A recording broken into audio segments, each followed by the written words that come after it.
Welcome, everyone. This is your friend, the DN What If, here with another exciting fanfiction. Today, we're diving into the story of what if Deku was sent back in time as Rei Todoroki to save Shoto. If you enjoy this video, don't forget to hit that like button and subscribe for more fanfiction content just like this. Now, let's get started with the fanfic. He tried to help me, and it resulted in his death, Shoto says. Izuku can't talk, his throat clogged and his chest constricted. Despite his efforts to hide his reaction, he can tell Shoto notices, by the flicker behind Shoto's eyes. Sorry to lay all of that on you, Shoto says, stopping and putting his hands in his pockets. His bag is slung over his shoulder in front of the gates of the house Endeavor had built for his wife. I shouldn't get into my past. It's not a fun conversation. No. You can talk to me about anything, Izuku says, waving his hands in front of him and forcing an encouraging smile, even though he's sick to his stomach and his movements are as jerky as a marionette's. He knew that Shoto had a bad childhood, but listening to the details feels like having his guts rearranged. He has the urge to give Shoto everything he has of value, and devote his life to forcing the world to be soft and fair to him. Unfortunately, deep down he knows that he could never scratch the surface of making up for the things that Shoto went through, or missed out on, or even fix the scars that still linger. Izuku can be his friend, and that's all. It makes him feel small and useless. I'm always here for you. Anything you need, big or small, Izuku says. You, too, Izuku. Thank you for walking with me, Shoto says. Have a nice visit with your mom. Izuku stands there and watches Shoto disappear into the front door. 18 years ago. Toya. Don't let Dad see your quirk. Shoto looks up at him, eyes round and startled. One is grey like their mom's, the other blue like their dad's. Shoto's hand is small inside his, where Toya's grasp is suffocating the flames that had flickered to life from his little brother's skin. He's so tiny and innocent, imagining Dad training him makes everything in Toya hurt, and he yearns to protect him. You're only 3. You're not supposed to have your quirk yet. Shoto's eyes dim, get uneasy, get sorry. It's not your fault, but Dad can't see it. Okay. Shoto nods. He helps Shoto change into new clothes, and buries the burned ones in the bottom of the kitchen trash. Shoto. Dad is huge and frowny, and whenever he comes around, Toya gets quiet and stiff. Shoto leans more into his mom's leg, hiding half of his face beside her hip, where her shirt hangs like a curtain. The giant man called Dad crosses his arms and looks straight down at Shoto, eyes narrowed, making him feel cornered. Still nothing? Dad asks. It's not late, yet. It's only been a month since his birthday, Mom says, cupping the side of Shoto's head with her hand, keeping him next to her and hiding him further. When it comes, it comes. What difference does a few weeks or months make? Dad grunts, but his scowl abates, turns more somber. If he's another failure, there's no more chances this time. I'll have to make do with what we have. Shoto can only see half of Toya's body past Dad, but it's enough to catch his brother's flinch at Dad's words, and that makes Shoto's heart thud. What did Dad mean that there's no more chances? Shoto asks, in the courtyard. Mom can't have any more kids, Toya tells him, and passes him the soccer ball. Images of faceless new brothers and sisters conjure in his head, and he thinks about the idea of being a big brother, and how apparently, this idea that he's never considered before is an impossibility even before he knew it had ever been possible. Mom could have kids before, but now she can't. Shoto doesn't know what to think of that, and Toya doesn't look like he wants to talk about it, so he just goes quiet and plays soccer. Toya. If he's another failure, there's no more chances this time. I'll have to make do with what we have. It's a verbal slap in the face from his father. His father expects a great deal, and Toya has done everything he could to meet his requirements, even surpass some of them through sheer stubbornness and physical ordeal. But the mix of his mother and father's quirks hadn't come out right in him, so he is a failure. There is nothing he can do to change that in his father's eyes. The fact that he can send out a blast of flame that can melt an iron door will never make up for not inheriting his mother's ice to be able to regulate his body temperature to use that fire at full power for longer than 10 seconds at a time. He faints whenever he tries. Still, he knows he has a strong quirk, and that he can be a powerful hero with his flames. But his father would only make do with him. Toya puts away his brief sting of a reaction, burying it and moving on. He's used to his father's criticism. Endeavor's training has made Toya on par with the pros in skill even at 11 years old, but it can be a harrowing experience and Toya often gets injured. His father has the sympathy level of a bird looking at a worm, and is not kind in his assessments or his coaching. Shoto's quirk may be the perfect mix that his father is looking for, but Shoto is fragile. He couldn't handle their father's expectations or the physical and emotional pain that came with training with Endeavor. Shoto cried if someone stepped on a bug in front of him, and he couldn't even carry his own bucket of sand in the sandbox. Toya has become accustomed, along with Mom and Fuyumi, to doing things for Shoto and making sure everyone is calm and kind around him, and that no one says anything critical of him, so he won't cry. Shoto wants to be good and be liked by everyone, and is so sensitive. Being a disappointment to anyone in the family is like the end of the world. If he went into hero training with Endeavor, their father would break him. Maybe his emotional fragility will make it easier for Dad to let go of the idea of Shoto being hero material. Shoto. Dad is only home in the evenings, and Shoto doesn't see him for most of that time, except at dinner. Dinner times are silent, because Dad deals with a lot of noise at work, he wants quiet at home, his mom says. The rule of silence only applies to kids, though, not adults. Sometimes Mom asks a quiet question or makes a comment and Dad answers gruffly, but most of the time the only sound is chewing and the light scrape of chopsticks on bowls. Shoto's knees are uncomfortable under him, but when he shifts, his dad's eyes slide his way, so he tries to stay still and keeps close to his mom. She's the only one that makes him feel safe, the only one allowed to talk freely to Dad and make suggestions or ask questions, and she lets him hide behind her. Toya would let Shoto hide behind him, but Toya is too small and authoritative to make Shoto feel safe. His big brother should hide behind Mom, too, sometimes, but Toya never does. Shoto asked Toya why he wouldn't, once, and he said it was because he was a big boy and couldn't cause trouble for Mom. Shoto thought he wanted to be a big boy until that moment.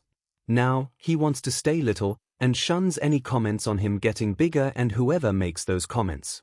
Shoto leans his cheek on his mom's arm, eating slowly so he doesn't spill any on her, lest he be forced away. He doesn't care if he gets to finish. As soon as everyone else is done, he puts his chopsticks down and whispers into her shoulder that is full. Dinner is the most stressful part of the day. Your children are so well behaved, the woman with the long black hair says. She's kneeling at the table with Mom, having tea.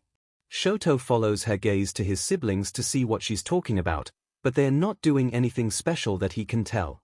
Fuyumi is doing homework and Toya is helping Natsuo color a picture. He wonders what makes them better behaved than others. He doesn't know any other children except his siblings. His older brothers and sister go to school during the daytime, and they tell him that there are lots of children there, but Shoto gets to stay home with Mom. When he's 5 he'll have to go on the bus, too. But Mom says that's a long time away, and that if he really doesn't want to go, they'll get him a teacher at home, and that made him stop crying. He doesn't want to leave his mom. He doesn't want to go anywhere that she doesn't go. He's 5 today. Mom makes him a cake and Toya lights his candles with flames from his hand.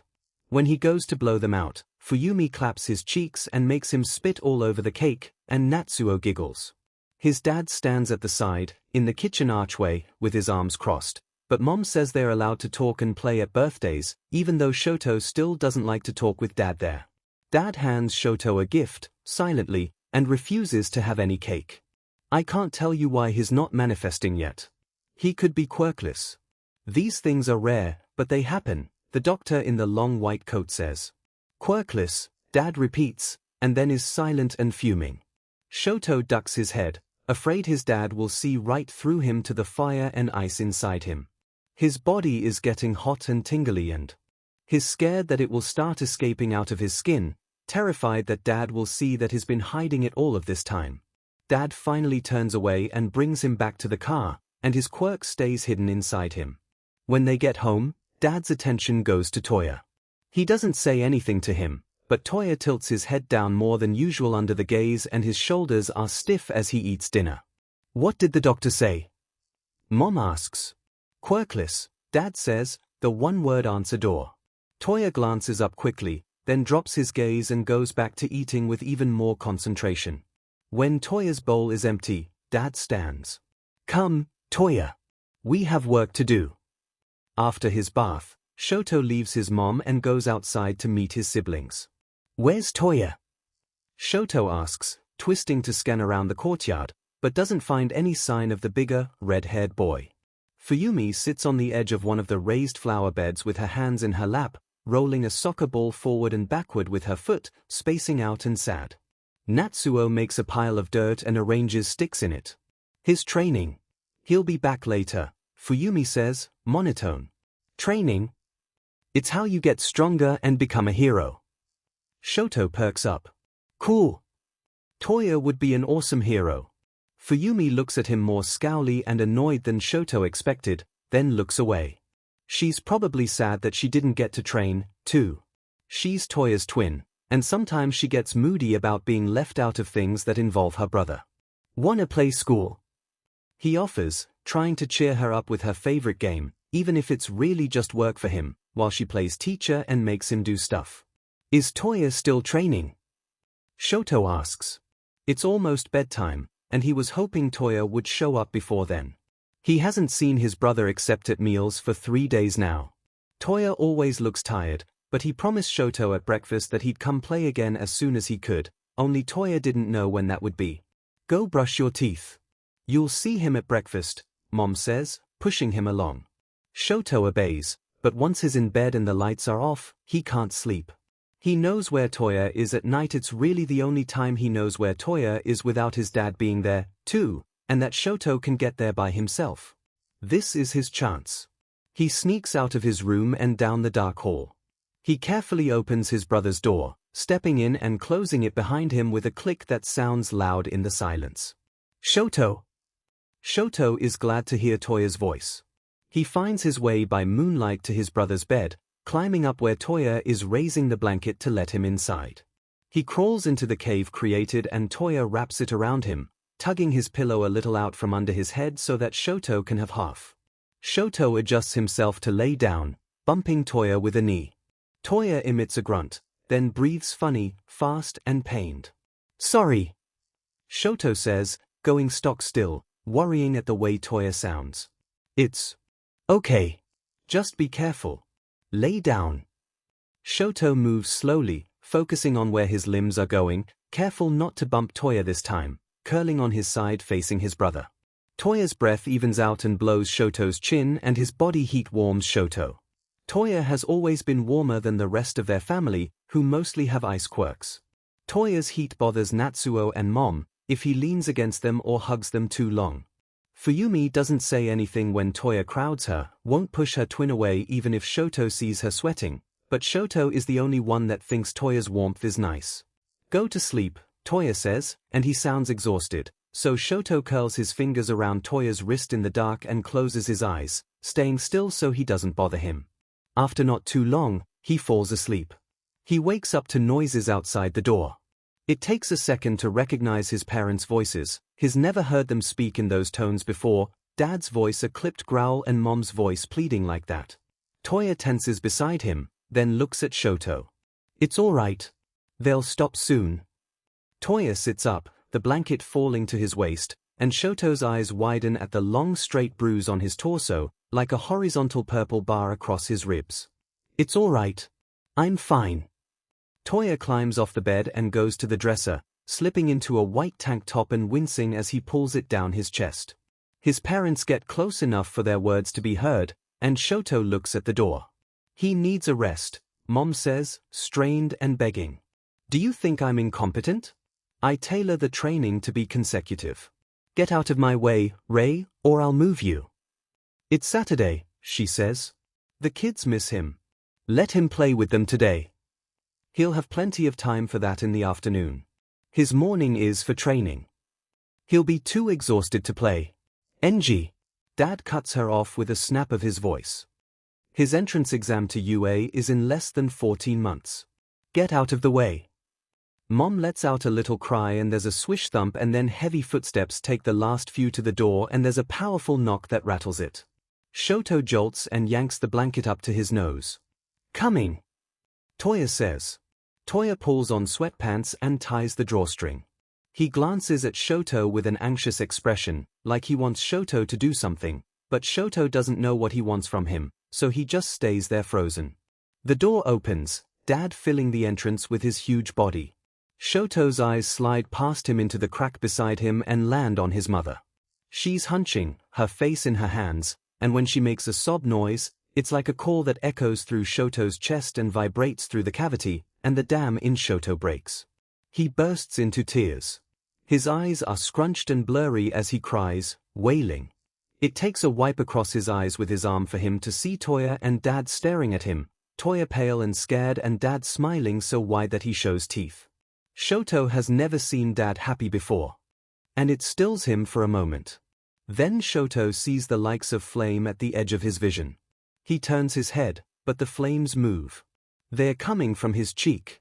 His eyes dart to Toya with guilt and fear, meeting Toya's pained gray ones, and he scrunches his face, concentrating on making the flames disappear. He puts both hands to his face to check his cheeks, and his right hand is ice cold.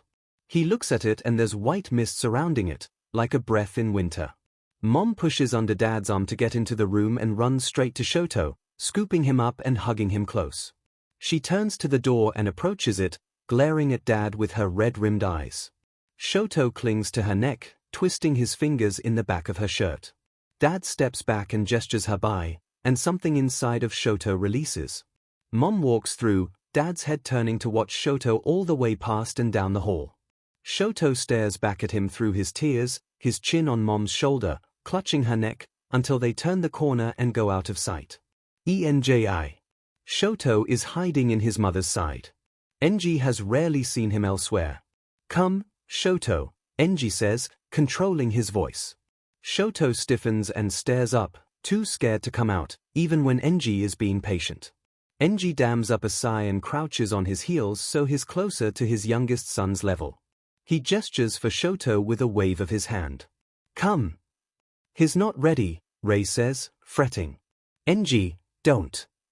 Enji's chest tightens with irritation at the constant nagging, like he's doing something insidious by preparing his children to be heroes.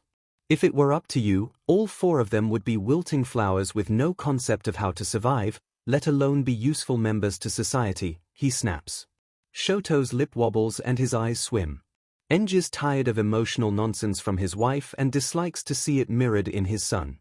"I'll come back for him in half an hour," he says, scowling and rising to his feet. And this time, he's coming, so prepare him. He doesn't know whether Rei tried to prepare Shoto or not, but with the state of the child at this point after so much babying, there probably wasn't anything anyone could say to convince him to leave his mother peacefully. Enji ends up having to take him by force, and it's a whole thing. The two of them are a feedback loop, emotions escalating as they respond to each other.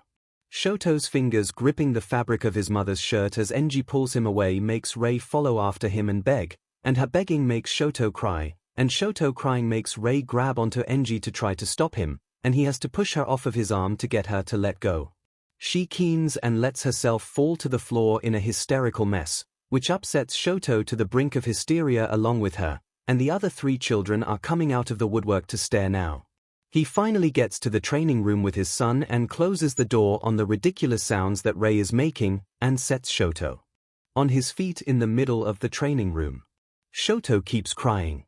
He stands over Shoto with his arms crossed and waits, getting steadily more disgusted with the behavior until Shoto crescendos by working himself up so much that he GGS and heaves, then falls down on all fours and pukes. "You're not getting out of this by crying. I won't change to your whims like your mother does." Rei pushes into the training room, then, dropping on her knees next to Shoto. "He's only 5, she says, like it's acceptable for a 5-year-old to act this way. Enji furrows his brow at the nonsense. "He's already 5, he says. Shoto is a year behind for starting his training. The sooner he starts to use his quirk, the further he'll be able to go with it." She ignores him, stroking Shoto and hugging him like the worst thing just happened to him, and Shoto is clinging and sobbing. Enji grabs her by the elbow, separating her from Shoto, and ejects her from his training room. "Stay out," he tells her, and shuts the door. He has Shoto clean up his mess as his first lesson. Shoto. Shoto clutches his mom's arm at the dinner table, cheek pressed against it. He hiccups and occasionally his lungs shudder, the after effects from crying.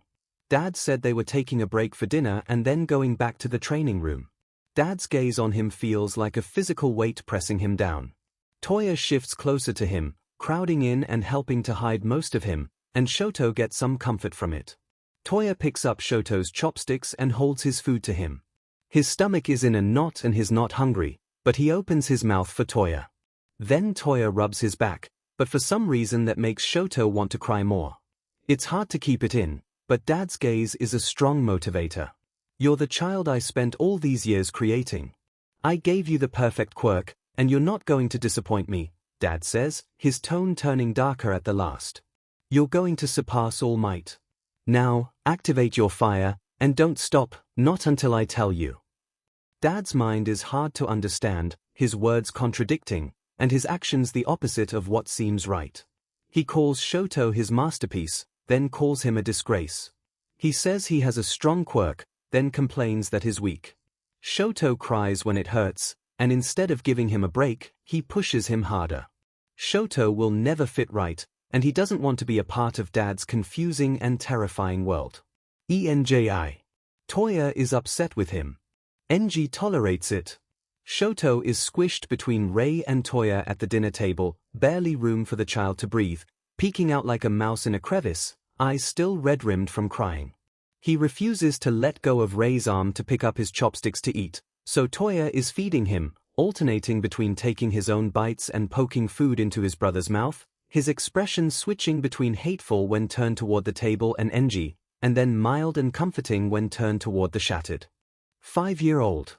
Enji honestly can't tell if it's because Shoto is fragile, or if their overprotectiveness and enabling has trained Shoto to be helpless. Training Shoto is more like his experience with his wife, than like his experience with his first son. Toya is stubborn and independent, determined to prove himself. Shoto disintegrates like a pile of leaves in the wind at the slightest pressure, and has no desire to be strong, preferring to clutch to others for protection. And physically, the two boys couldn't be more different. Toya is naturally solid and carries more muscle mass than the average boy his age, the same as Enji. Shoto is still young, but Enji can already tell it will be a struggle for him to gain weight.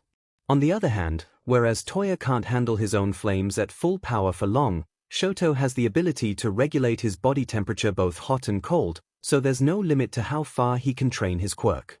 No physical limit, that is. Shoto still hides behind his mother, and cries when Enji takes him away from her to go to the training room after dinner. He feels the heat of Toya's glare on the back of his neck, and mentally prepares himself for an attack one day. He's sure it'll come. Toya takes after him, after all. 2 days later, Rei has fallen apart completely at not getting her way with keeping Shoto out of the training room and has decided to cry on the couch rather than come to the dinner table.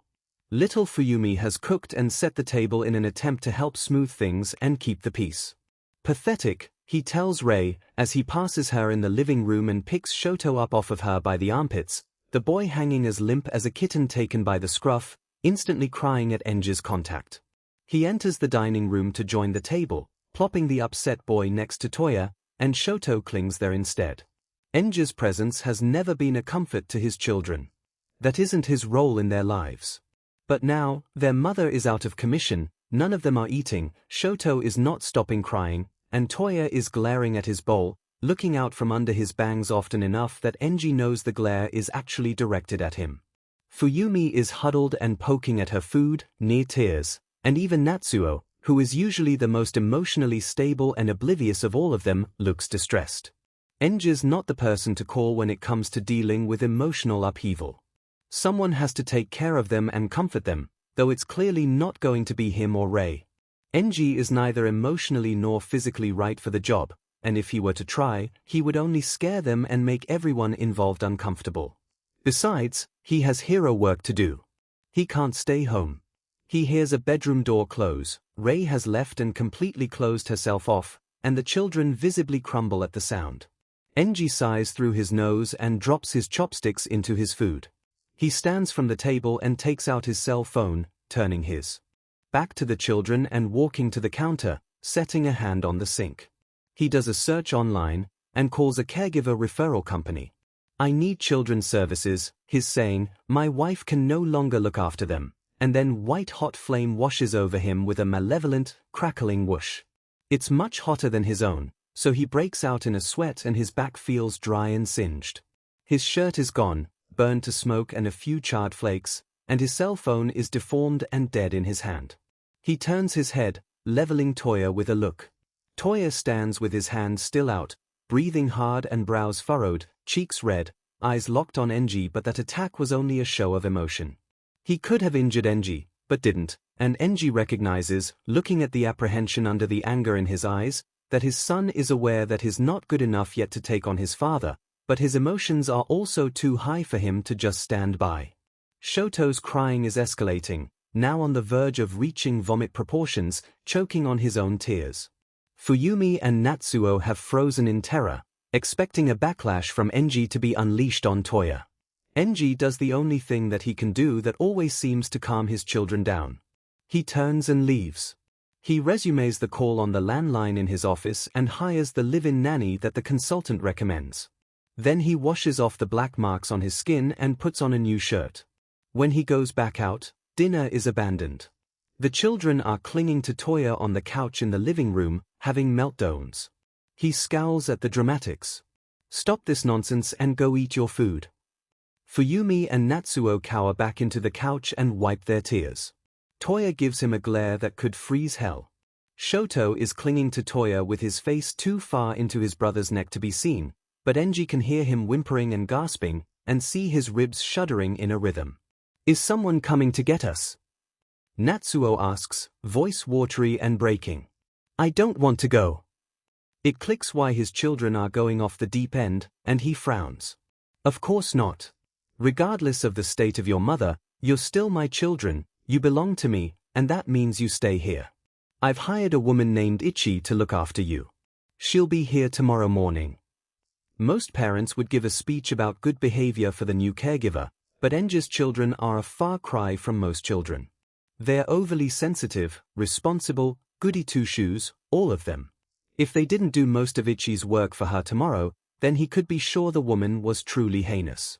"Grandpa and Grandma Yamaguchi don't live far, maybe they could come help take care of us and Mom?" Fuyumi says.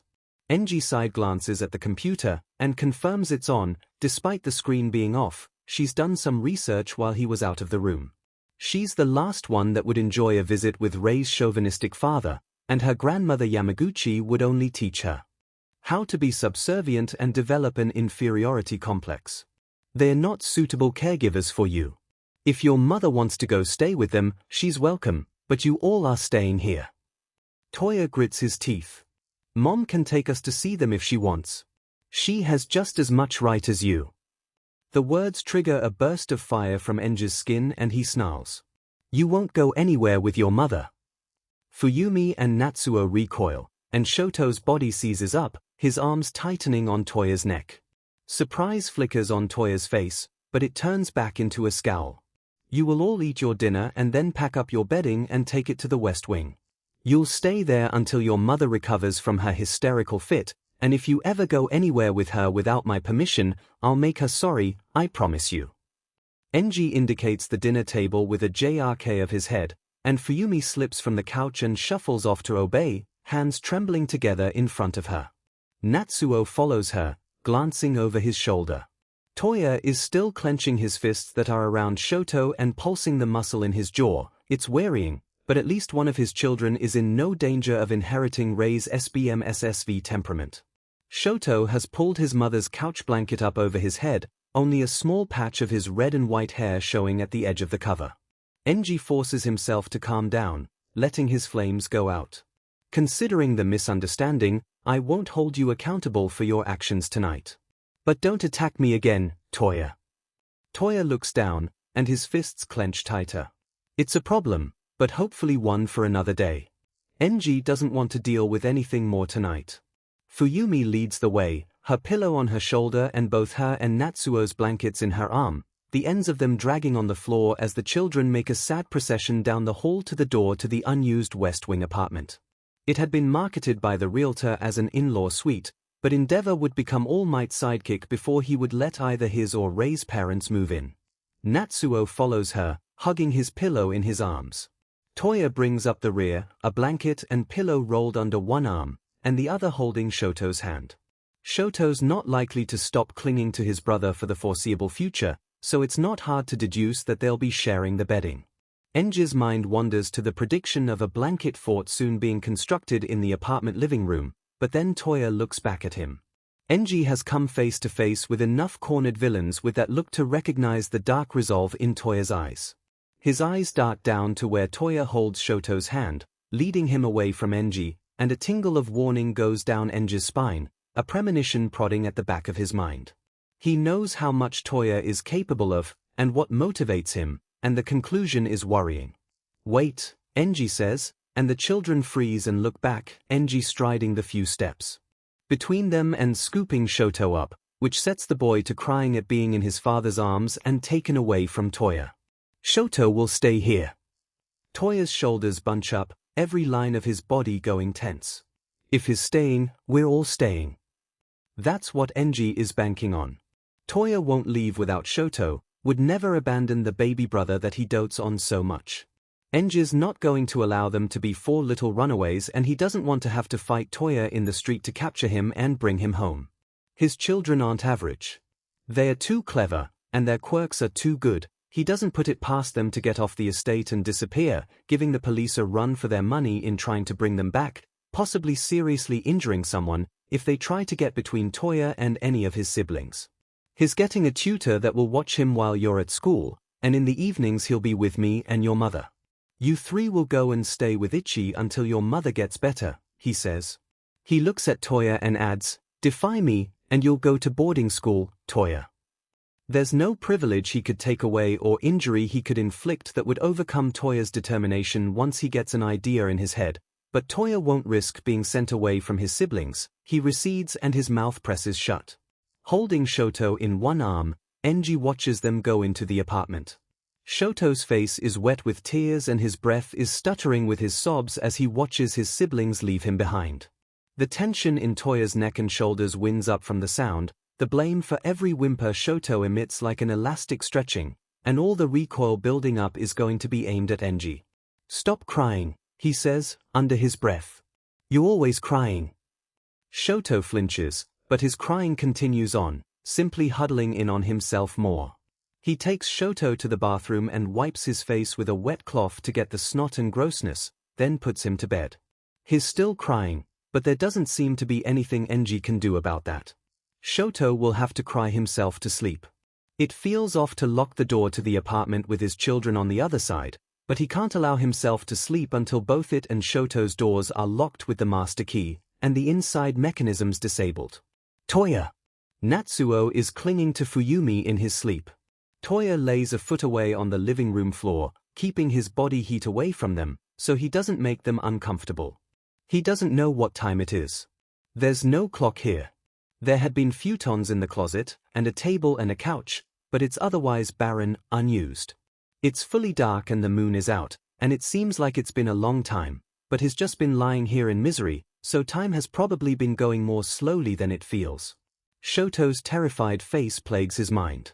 His baby brother doesn't do well with cold and impersonal people like his father. If his mother was with him now, it'd be different, but she'd been unreliable lately. He can't leave Shoto in the house alone to his father's idea of care for however long it takes his mother to get better, whatever that means. She's always been this way, and she's deteriorating, not getting better. His father is probably asleep by now. He gets up before 5 a.m. every morning, and he never stays up late. Toya rolls up to his feet and sneaks past his sleeping siblings to go to the door that leads to the main part of the house. He grips the knob and turns, and it moves a millimeter and stops with a click. It's locked.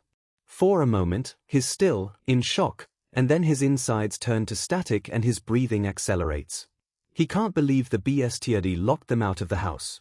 Ichi arrives early with a key to the front door of the apartment. She's an old lady with a bun on top of her head. She wears a kimono and has a kind, wrinkly smile, and her eyes never seem to open. She's not their mother, but she speaks with mild-mannered authority and ushers them all to get dressed from a few hangers covered in plastic that contain their school uniforms, and she tells them their things will be delivered to their rooms today while they are at school. Instead of getting to go home to eat, she makes them breakfast in the apartment.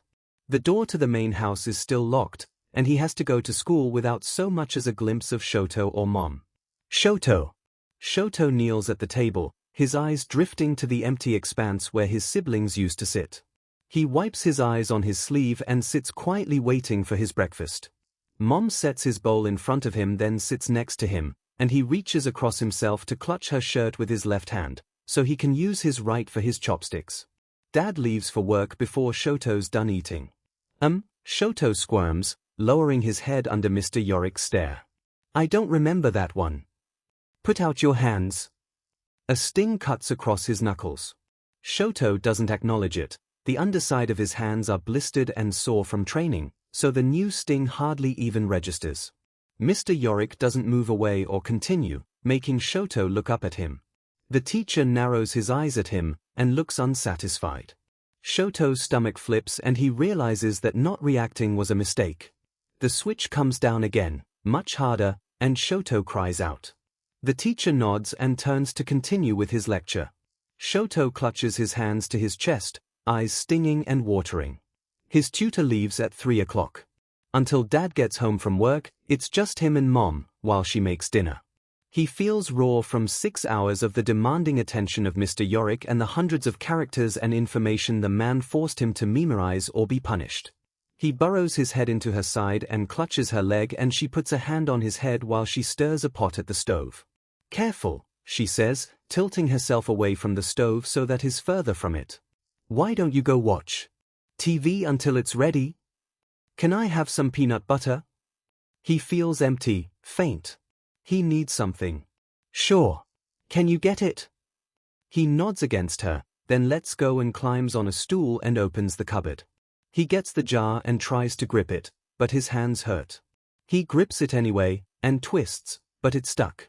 He's tired and frustrated, and normally Shoto just gets sad and cries when things don't go his way, but this time his temper flares, and so does his fire, flames leaping up from him. Toya! Gym class is so pathetic and full of wimps that it's always been useless. Do as many push-ups as you can in 60 seconds, the gym teacher says, to the class standing next to their blue mats laid out on the floor. Some of them move down into a plank position with a straight back, and some of them already have fear and struggle written on their faces as they get down on their knees, so Toya knows their spindly arms won't be able to take it. None of these kids have accomplished anything significant in their physical training.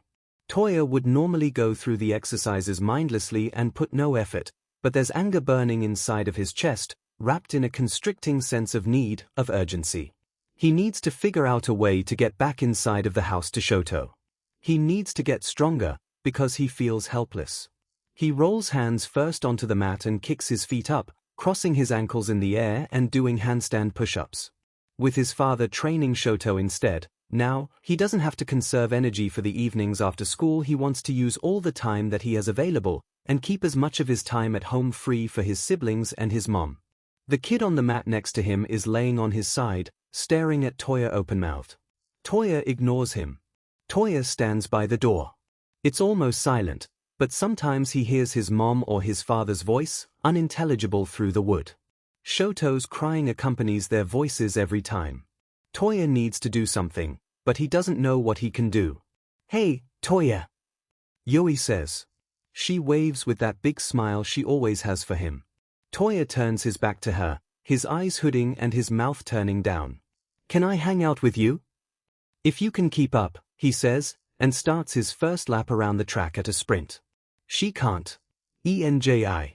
Enji stops by the archway to the kitchen, seeing his youngest son screw up his little face in a snarl and burst into flames.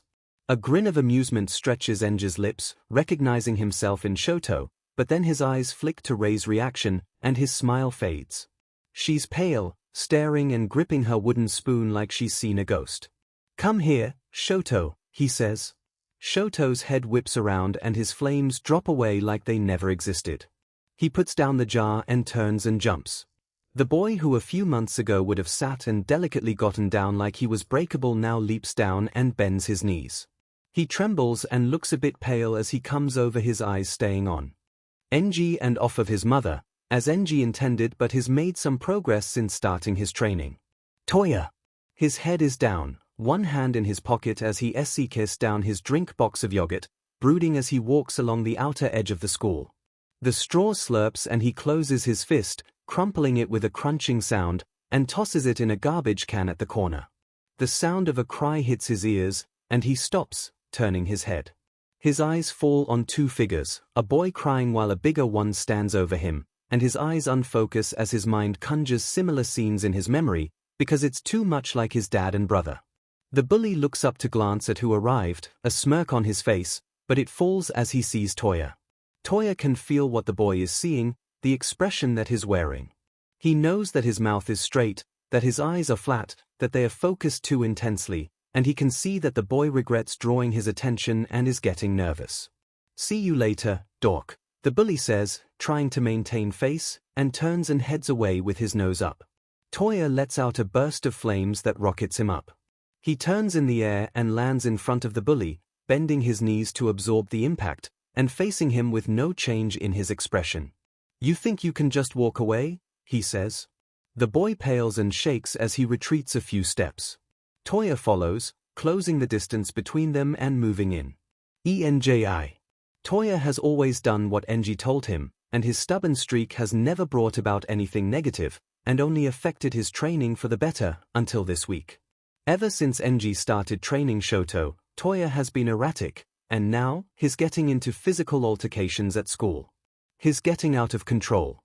"Put your hand on the tub and heat the water," Enji says, at the large drum in the training room. There's a thermometer to measure Shoto's output, and a timer to keep track of progress. Shoto shakes his head, appearing pale and scared to talk, but still putting his metaphorical foot down. Enji stares down at him for a moment, caught between juxtaposing desires of wanting to encourage this uncharacteristic show of backbone and needing to maintain discipline. "And why not? I wanna see Toya." Shoto's body trembles and his eyes water, but at least he voiced his demand. Toya is grounded. You can see him when he stops misbehaving. "Let me see him, and I'll tell him to be good, and he will." Enji would be surprised if that didn't work. He's not supposed to listen to you, he's supposed to listen to me. The tears are starting to drip down Shoto's cheeks now. He probably knows as well as Enji does that Toya won't stop hating his father anytime soon. "I'll tell him whatever you want," Shoto says. Enji nips that habit in the bud. Don't make open-ended promises. You should know exactly what you'll be giving when you make a deal with someone. Enji nods toward the tub and makes an offer. "If you beat your last test result by 20 degrees, then you can say goodnight to Toya." Letting Shoto see Toya was supposed to be a compromise, a step toward peace, but it's only gasoline on the fire. Shoto bursts into tears as soon as he sees Toya, which infuriates Toya when he sees the emotional state of Shoto. Shoto's hands are red, and when Toya turns them over and sees blisters, he gets tense. Toya has had plenty of training injuries, and never made a big deal of them, but he doesn't dismiss Shoto's discomforts the way he does his own. He doesn't say anything, but Enji can see him keeping the words inside. Enji doesn't need to hear them. He can read them clearly in Toya's face and the lines of his shoulders. Once he learns to use his quirk properly, he won't burn himself, Enji says, but it doesn't make Toya lose any of his tension or lessen the anger in his eyes. Toya pulls Shoto into his body and wraps around him, Shoto's head pushed into his neck. Enji thinks he's doing it just as much to hide his expression from Shoto as to comfort his little brother. His face is barely contained violence. Himself, he hears Toya hiss, but it's low enough that Enji can choose to pretend not to hear it. Toya blames him, and there's no point in arguing. He made Shoto heat the drum, and he knew what would happen when Shoto set his hand directly on it without controlling his temperature or directing the heat away from himself. He could have babied Shoto like Toya and his mother did, and wrapped him in cotton batting, but then Shoto would stay naive and weak. He needed to learn what happens when he uses his quirk wrong, and how to fix it, and better to learn it in Enji's training room. If you didn't cry so much, Toya wouldn't be upset, and he wouldn't get himself into trouble. Shoto's face falls into devastation at the words for a moment, his face frozen in the expression, and then he cries even more. Enji sighs. Just heat the water. You know the deal. Shoto wrangles his tears enough to see and puts his hand flat on the tub, brow furrowed with renewed purpose. He appears even more set on seeing Toya now, as if to right his wrongs. Maybe this breakdown won't be the usual unnecessary fare. Shoto's hand reddens and then the water explodes with bubbles. It jolts Enji, the leap in Shoto's power level so sudden. He grins. This test has become obsolete. They'll be going to the next level of tests to record his progress. Very good, Enji says, a rare show of praise. He's not often pleasantly surprised enough to grin. Can I see Toya now? Enji looks down at Shoto's burned hand from pressing against the steel he was heating, the boy clutching it to himself and shaking, but not complaining. He's already getting better at bearing pain. He's impervious to fire, but not other hot objects, yet. He'll be able to protect himself with his quirk, eventually, once he learns better control of his body temperature. You should let that heal, first. Toya doesn't like seeing you wounded.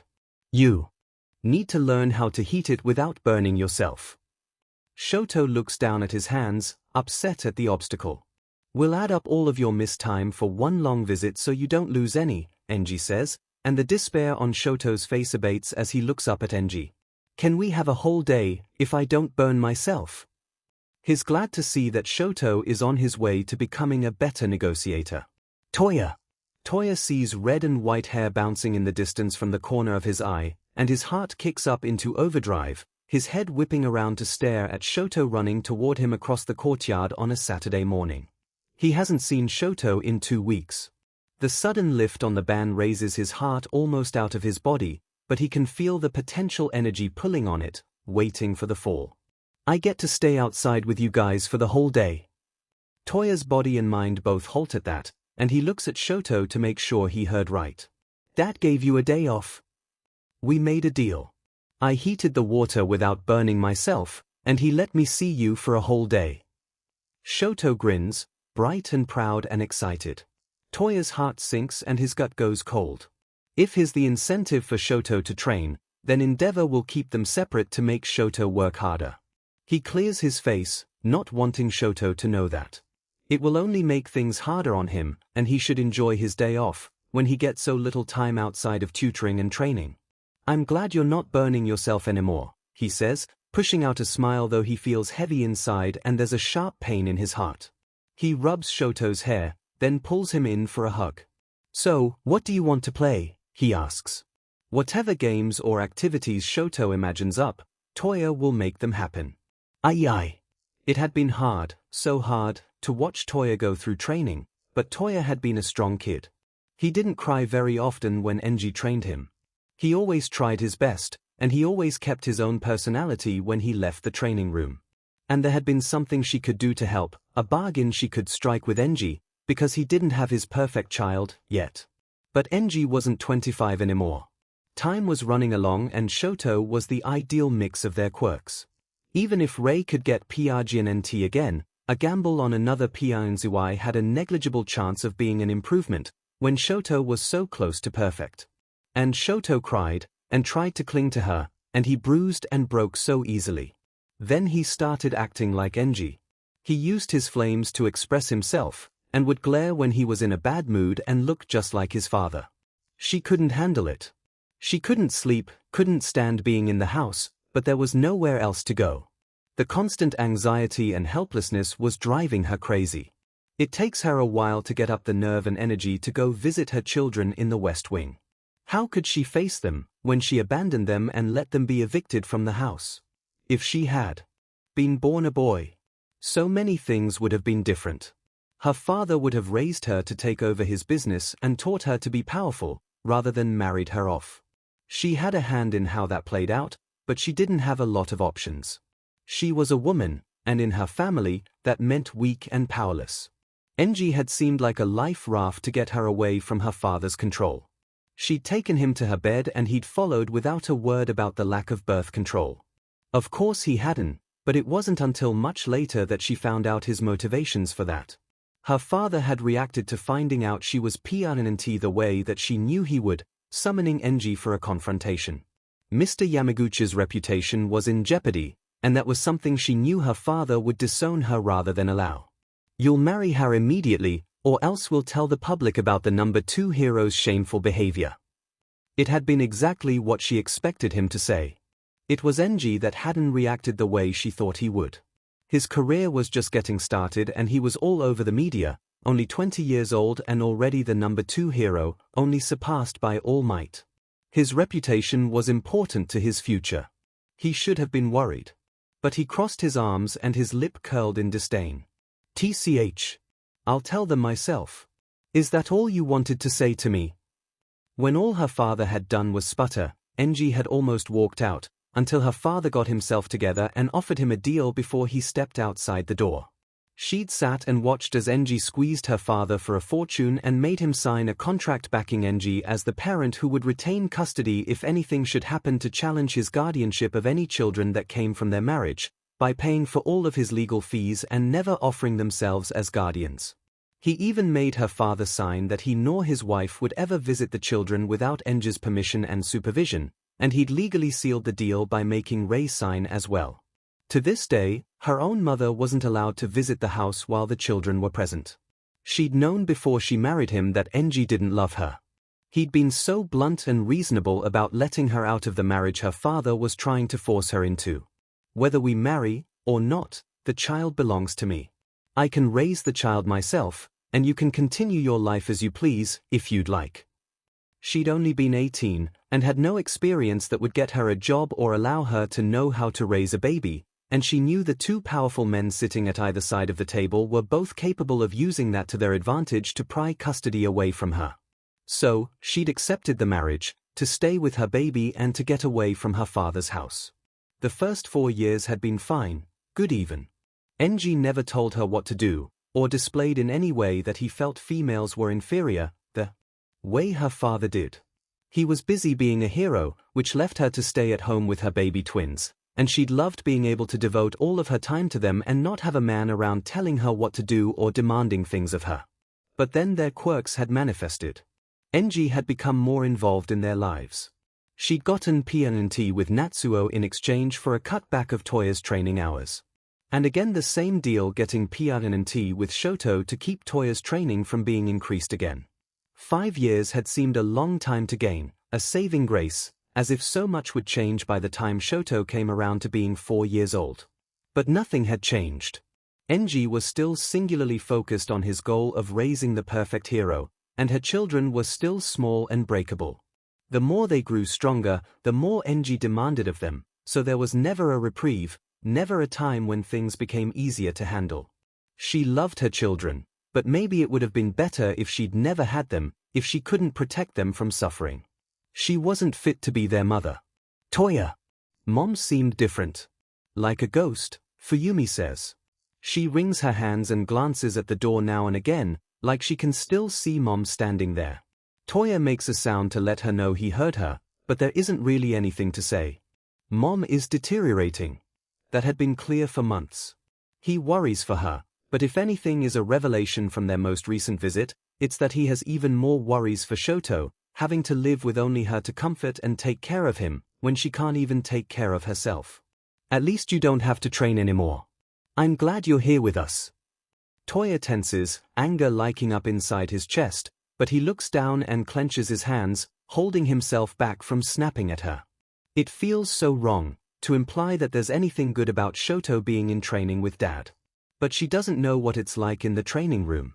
He's never told her, and he's always said he was fine, that his biggest complaint was not having any time to himself or to hang out with her and other people. He didn't want her to worry or feel bad, and so it's not her fault if she doesn't understand that Toya would much rather be in the training room than know that tiny, sensitive Shoto was there instead. Toya leans against the wall beside the door, his fingers tapping in an anxious tick against his thigh. Ichi tilts her head around the corner to look at him and frowns, then goes back to the kitchen. "It's 8:30, she says. He doesn't respond. He knows that each minute past 8:20 lessens the chances that Shoto is coming, but he always waits until 9. Footsteps swish on the other side of the door and he jolts straight and turns. The door clacks and clicks as it unlocks, then it opens, and Dad steps back and Shoto steps forward, into the doorway. Toya's knees hit the floor in front of Shoto, a hand touching beneath his chin to check his face first, then his eyes roaming down as his hands slide down his shoulders and arms. His eyes bounce up to Shoto's eyes again, in a silent, "Are you okay? Show me where you're hurt." It's a routine they've gone through dozens of times now, but instead of crying or letting Toya know anything that happened today, Shoto holds back his tears, so that even though his eyes are damp, nothing falls down his cheeks. He's pale but with bright red blotches on his cheeks from too much exertion. Toya's face darkens. Dad is already training him to hide his pain. "It's all right. I'm fine," Shoto says, echoing Toya's own words back at him, and pain fishes Toya's chest. Shoto falls forward and wraps his arms around Toya's neck, and Toya hugs him around his ribs, and a tiny pain sound comes out of Shoto in Toya's ear. Toya knew it. "You started combat training?" Toya says. It's not really a question. He can tell. He turns his head and circles one of Shoto's wrists and slides his hand down to his elbow, pushing his sleeve up, and finds bruises on his forearms that are familiar to Toya and he knows are from blocking. If he lifted Shoto's shirt, he knows he'll find more bruises where he wasn't fast enough to block, but Toya doesn't look. He doesn't want to see them, when there's nothing he can do about them. He swallows down his turmoil and pulls Shoto close again. "I'm really proud of you," he says. "Everything's going to be okay."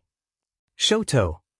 Shoto's head turns to look back at Dad, and then his gaze returns to Toya. "Good night," he says, and kisses Toya's cheek. "Good night," he says, and reluctantly lets Shoto pull out of his arms. He stays where he is on the floor, watching Shoto go down the hall as the door closes the sight away from him and the clacking of the door locking sounds. The nights that Shoto doesn't come to the door, Toya's imagination torments him about what kind of injury Dad is keeping hidden, or how upset Shoto is about not being able to come because he couldn't achieve some goal that Dad made the condition for being able to see his own brother.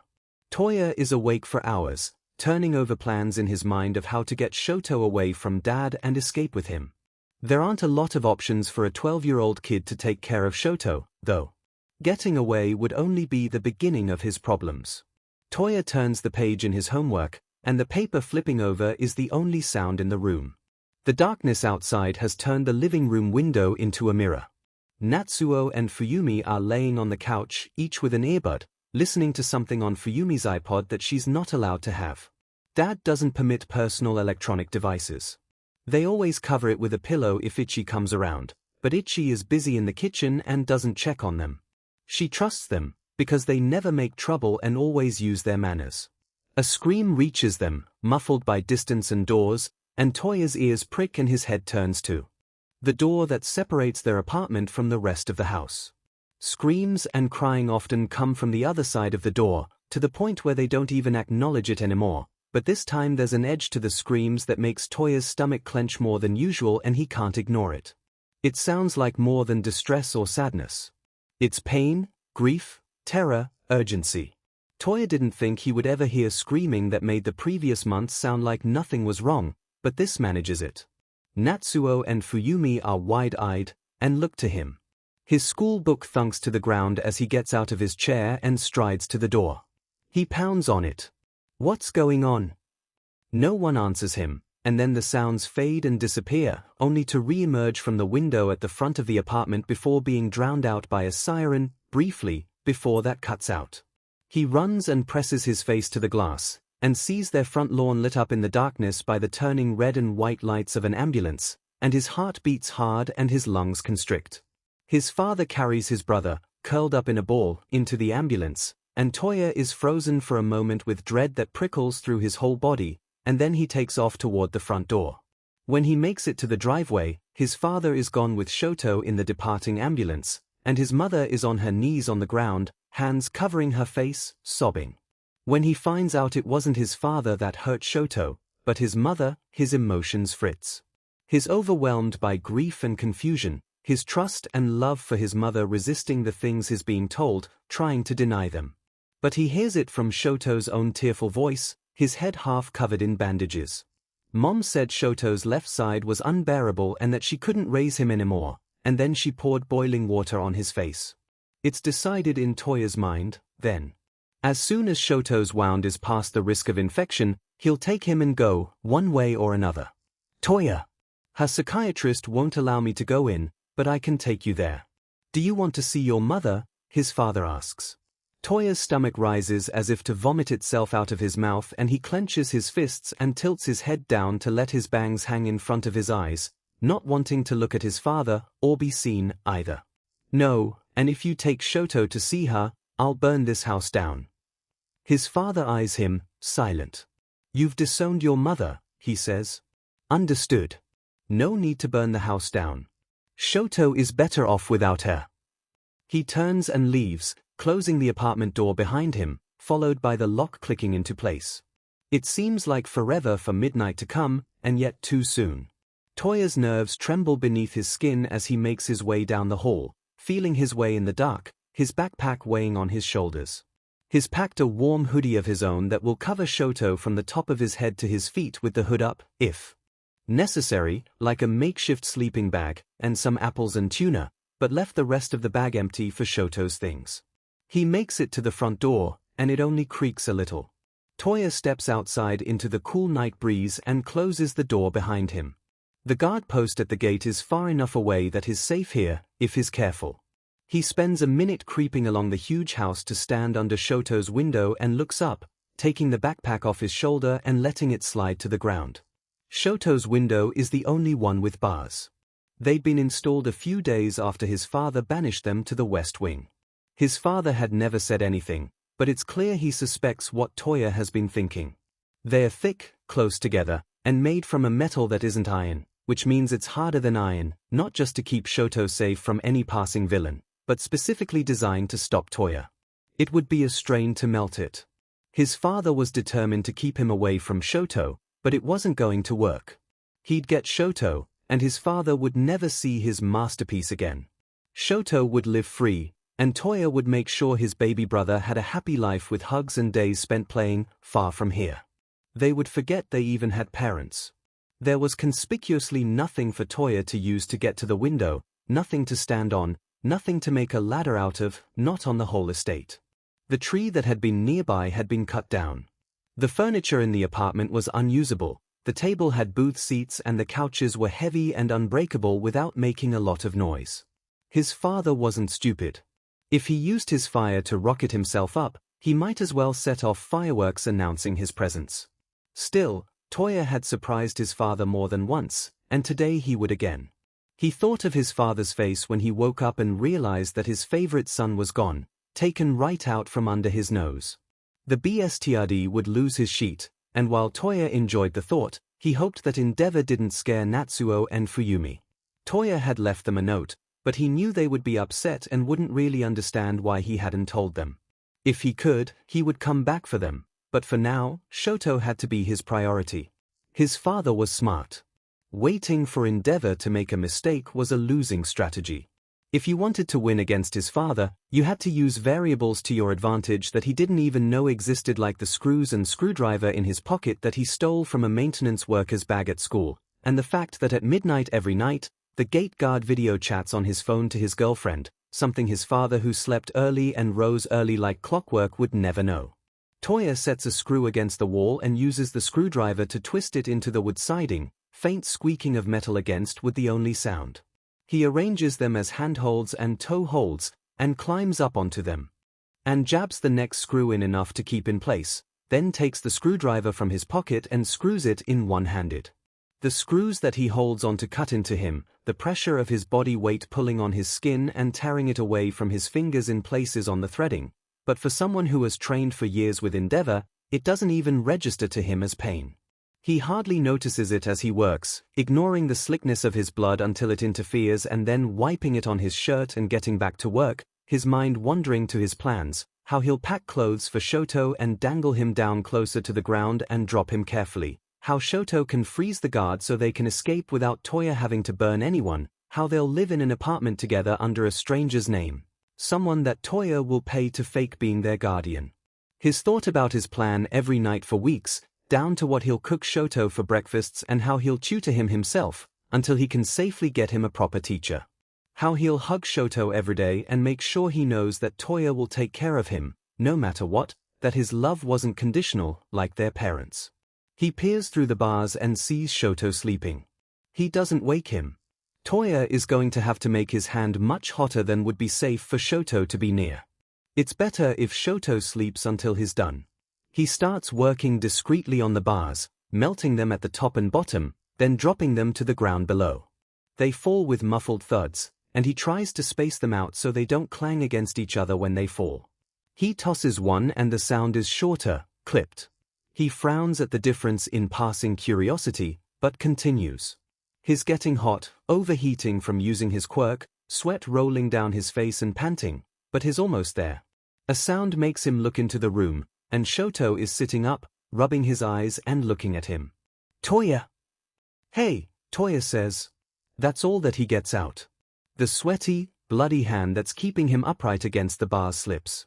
His stomach jumps, but it's not serious, he just feels stupid. He can take a fall like this one and just climb up again, but one of the bars landed vertically into some kind of hole in the ground, and is sticking up. He sees the glint of moonlight off of its shape at the last moment, jolts with alarm and tries to twist and activate his fire to change direction, but a microsecond is not enough time to react sufficiently. Metal stabs through his ribs, stretching them apart and tearing him, and this is a pain that Toya has never experienced before, being impaled. He makes a garbled sound that sets Shoto to a panic. Toya! Toya!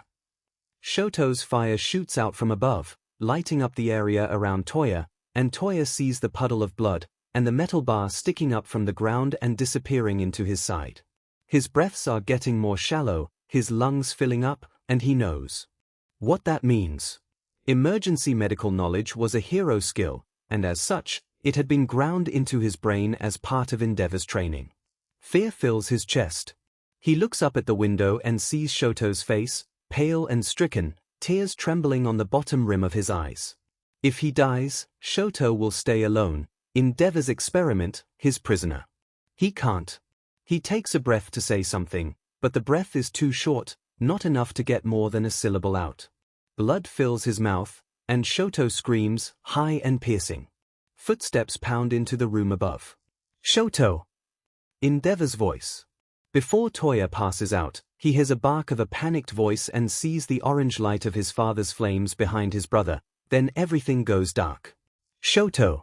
They put his brother in a box and put him in the ground. The very idea of it destroys Shoto's brain, makes him unable to think of anything else, unable to listen, unable to stop crying most of the time. His dad sends him to the West Wing with Fuyumi, Natsuo, and Ichi for a while, and Ichi hugs him, but Shoto squirms away from the unfamiliar woman's embrace. He hasn't lived with her like the others, doesn't know her, and her presence gives no comfort. He tries to cling to Fuyumi, but Fuyumi has taken to hiding in her room, and doesn't want anyone to touch her, closes her door on him. Natsuo has gone silent, sitting in corners. After a while, his father comes back and gets him, and returns him to his own room in the house, where there's no one around. It's just empty, with Shoto alone. Soon after, his father brings him back to the training room. His father is a bit different at first, more pale and his voice is more gruff, but the daily schedule resumes, with his tutor and his training. There are no more bargains for days outside or good nights. In the present. Izuku. He looks over, and there's tears on the woman's face. Sorry, Izuku says. He shouldn't have told her. She'd asked him what was wrong, but she was just a kind stranger, and he should have kept it to himself. No, she says. Continue. Are you sure? There's more, isn't there, she says. He aches for Shoto. A lot more. Too much. I wish I could go back in time and be his mother. Do you really? She perks up, and the interested look on her face gives him pause. I can't stand doing nothing when people are getting hurt, and it's Shoto. He's one of my best friends, and his past is still affecting his life, like a thorn too deep for me to remove. When he tells me about his childhood that I just want to fix everything for him. The old woman sniffles. After hearing your friend's story, I am inclined to let you. Wish granted. Izuku's head jiggers to look at her. What? That's my quirk, genie. If someone's wish is selfless, then I can grant it. I'm counting on you to make good on your promise. Don't let me awe him down. Izuku's mouth opens, but none of his many questions get out before his vision turns black and he can't feel the world anymore. The world appears again, a kettle whistling, high and piercing. Mom, a little voice says, and Izuku looks at a small child with half red and half white hair, peering up at him with confusion and vulnerability on his face. Izuku is used to anxiety, and recognizes the thumping of his heart and buzzing in his head as a panic attack. He feels his arms swinging out with the kettle in his hand, and a more rational fear spears through him. The young eyes in front of him, one blue and one gray, get wider as Shoto flinches back.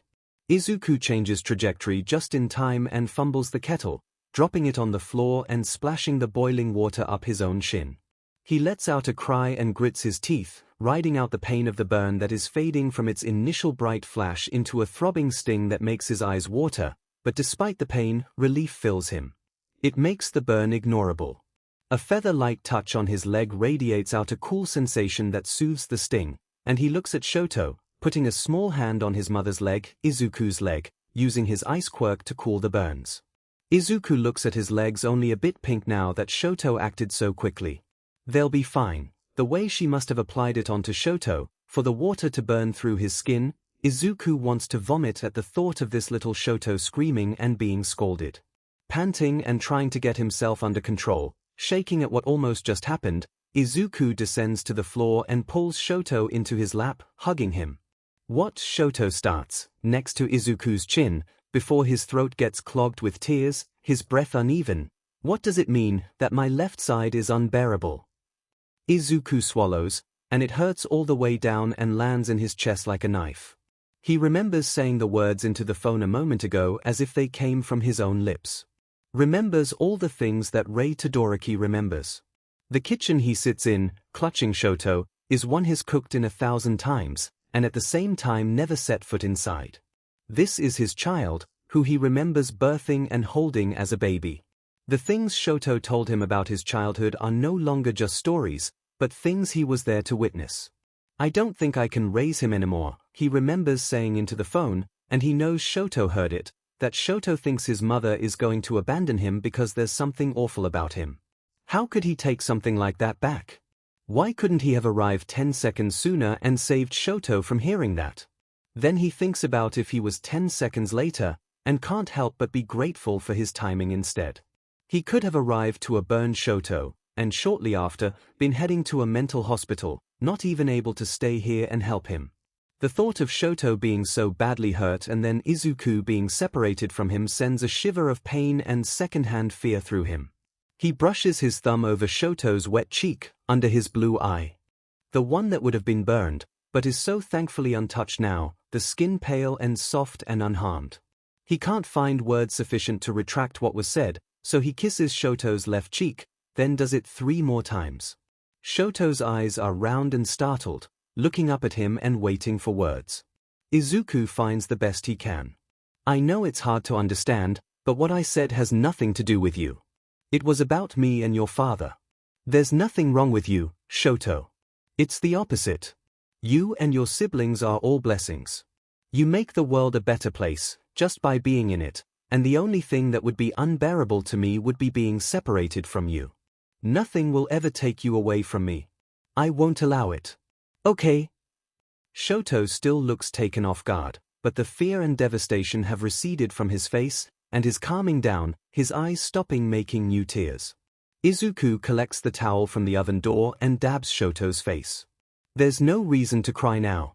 I'm here, and I'm going to fix everything. Shoto stares up at him with something like wonder and curiosity on his face. The way Rei had behaved up until now, it must be confusing to think that she would be able to do anything to help, let alone fix everything. The phone is lying on the floor next to them where Rei dropped it. Izuku picks it up to see if it survived. There's a crack in it, but he hits the button and gets a dial tone. Have you ever used a phone before? He asks. Shoto shakes his head, and looks interested. Izuku adjusts Shoto to sit on his lap with his back to Izuku's chest, and distracts Shoto with a lesson on how to use the phone. He teaches Shoto their home number. If someone gets really hurt, you call 911, he says, going on with the lesson since Shoto seems so into it. You tell them your name and where you are, and what happened, and they will send help. Shoto seems fascinated, and Izuku smiles at how cute he looks when his eyes are full of wonder and entranced by the device. Come on, Izuku says, shifting to stand up, and taking Shoto's hand. He leads him out of the kitchen. Izuku's eyes catch on a tan couch with a pink blanket crumpled in one corner. I've spent a lot of time crying on that couch.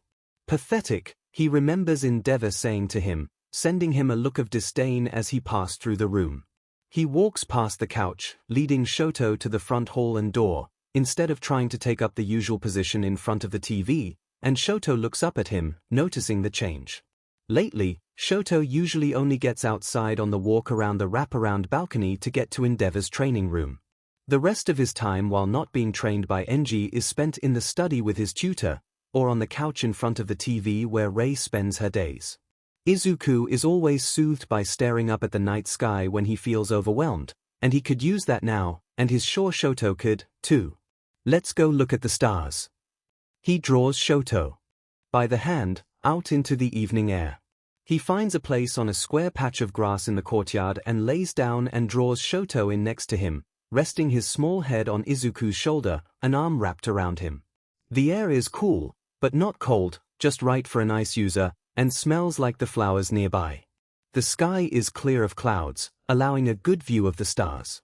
Shoto's small body is still, except for his breaths moving his chest, clinging to Izuku and not moving from the spot on his mother. Izuku combs his fingers through Shoto's hair, his heart twisting. He needs to make sure Shoto is okay, not just save him from a burn. He wonders how this wish thing works. How long will he be Rei? He feels like he's her, but he's also not her. He's got her body, her knowledge, but his own feelings and memories.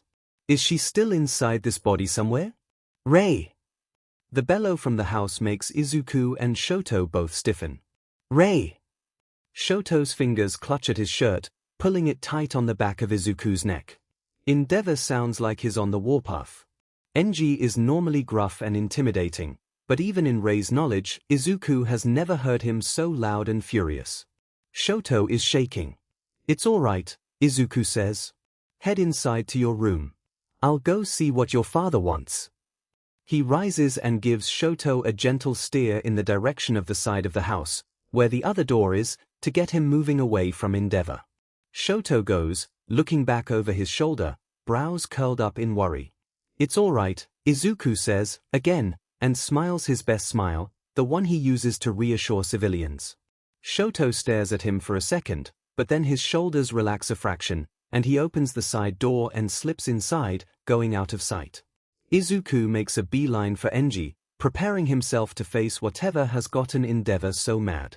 He's used to Enji's temperament, more so in Rei's memories than his own since Enji has calmed down quite a lot in his own time, but normally he's not Enji's frail wife. Still, he doesn't see Endeavor as a real threat. Rei takes Enji's anger much more seriously than Izuku himself does. She believed that terrible consequences would come from going against Endeavor's wishes, saw him as something akin to all-powerful in her life, but Izuku can't see it.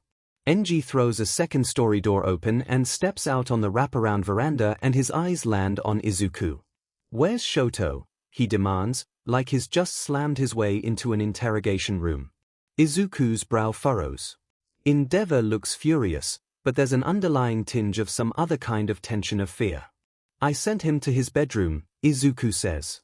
Endeavor's face gets even darker, if possible. Don't lie to me. I was just in his room, he's not there. He jumps over the railing in a burst of fire and lands in front of Izuku, stalking toward him, face determined, as if he'll physically force his way through Izuku to get his son. He thinks I tried to smuggle Shoto off the property, he realizes. Izuku sets his face in a neutral expression, refusing to retreat even though the heat coming off of Endeavor is painful on Rei's delicate skin made for withstanding ice. We were looking at the stars when you yelled like something was wrong, so I sent him to his bedroom and headed for you. He went through the side door. Something behind Endeavor's eyes flickers, the man's brain assessing and deciding his course of action in a microsecond. He grabs Izuku's arm, his touch eliciting a sound from Izuku at how hot it burns, and Izuku is dragged across the courtyard, toward the side door. Izuku accelerates his steps to keep up, trying not to lose his feet from under him, and pushes his ice quirk out at the point of contact with Enji's hand to protect himself. His quirk is untrained, barely a frosting over his skin, almost the same as the day Rei got it when she was 4 years old, and it keeps melting right away. Endeavor shoves open the door and tows Izuku through the parlor room. He turns left to stride up the stairs, and halfway up, they can see Shoto over the landing. Shoto looks at them from the hallway, shrinking at the sight of his father bearing down on him while dragging his mother by the arm. The circumference of Endeavor's arm gripping him is almost as big as Rei's waist. He's a beast, and Izuku feels small and weak being dragged along like a child. But even if he wasn't at a severe physical disadvantage, he wouldn't fight back right now and exacerbate the violence, not when Shoto looks scared. So, when Endeavor stops, Izuku straightens up and does what he knows best when faced with scared children. He smiles. Dad was just worried because he couldn't find you. Everything's okay now. He can see in his peripheral that Enji's head just turned to him. Izuku keeps his eyes on Shoto and doesn't even let his eyes flick to Endeavor, because that would make Shoto look over at his father, and right now Shoto is looking at Izuku and calming down, and straightening up from his cower. Go brush your teeth, Izuku says, and pats Shoto's head, then leans down and kisses his cheek. Okay, Shoto says, voice small and timid. He still seems uncertain, but he turns and goes down the hall and into the bathroom, peeking back at him one more time before shutting the door. The water starts, creating a white noise in the background. Izuku drops his smile with a sigh. The way Enji pushes her and the kids around. And Rei, she's been breaking down for a while, no help to anybody. If Enji talks about what she's been like for the past year, she'd never get custody of the kids, even if she got the guts to divorce him. She almost burned Shoto's face with the kettle tonight. If Izuku were to suddenly be yanked out of her body and back to his own, he would be afraid of leaving her here with them. She's unstable and incapable of making proper decisions. She wasn't raised to know how to defend herself or others, and can never seem to stand her ground on anything, even when it's important. Even when it's for her kids. Enji's a blind JRK, but his abuse is more rational. He won't injure his kids past what they can heal, and there's a purpose to it, a benefit to them in the end. He doesn't just lash out at them, and won't end up maiming or killing them by accident. He's callous, but he's the less dangerous parent of the two. Of course, he's awful to endure and emotionally damaging, and Izuku can't entrust the children to either of them.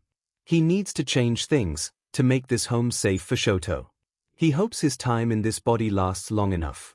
He turns his attention to Endeavor, and realizes that Enji has been watching him silently this whole time, and apparently cataloging every micro-expression that passes across his face.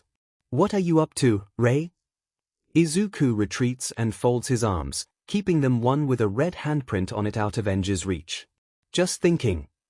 Enji's eyes become even more piercing. About how I'm going to be a good parent.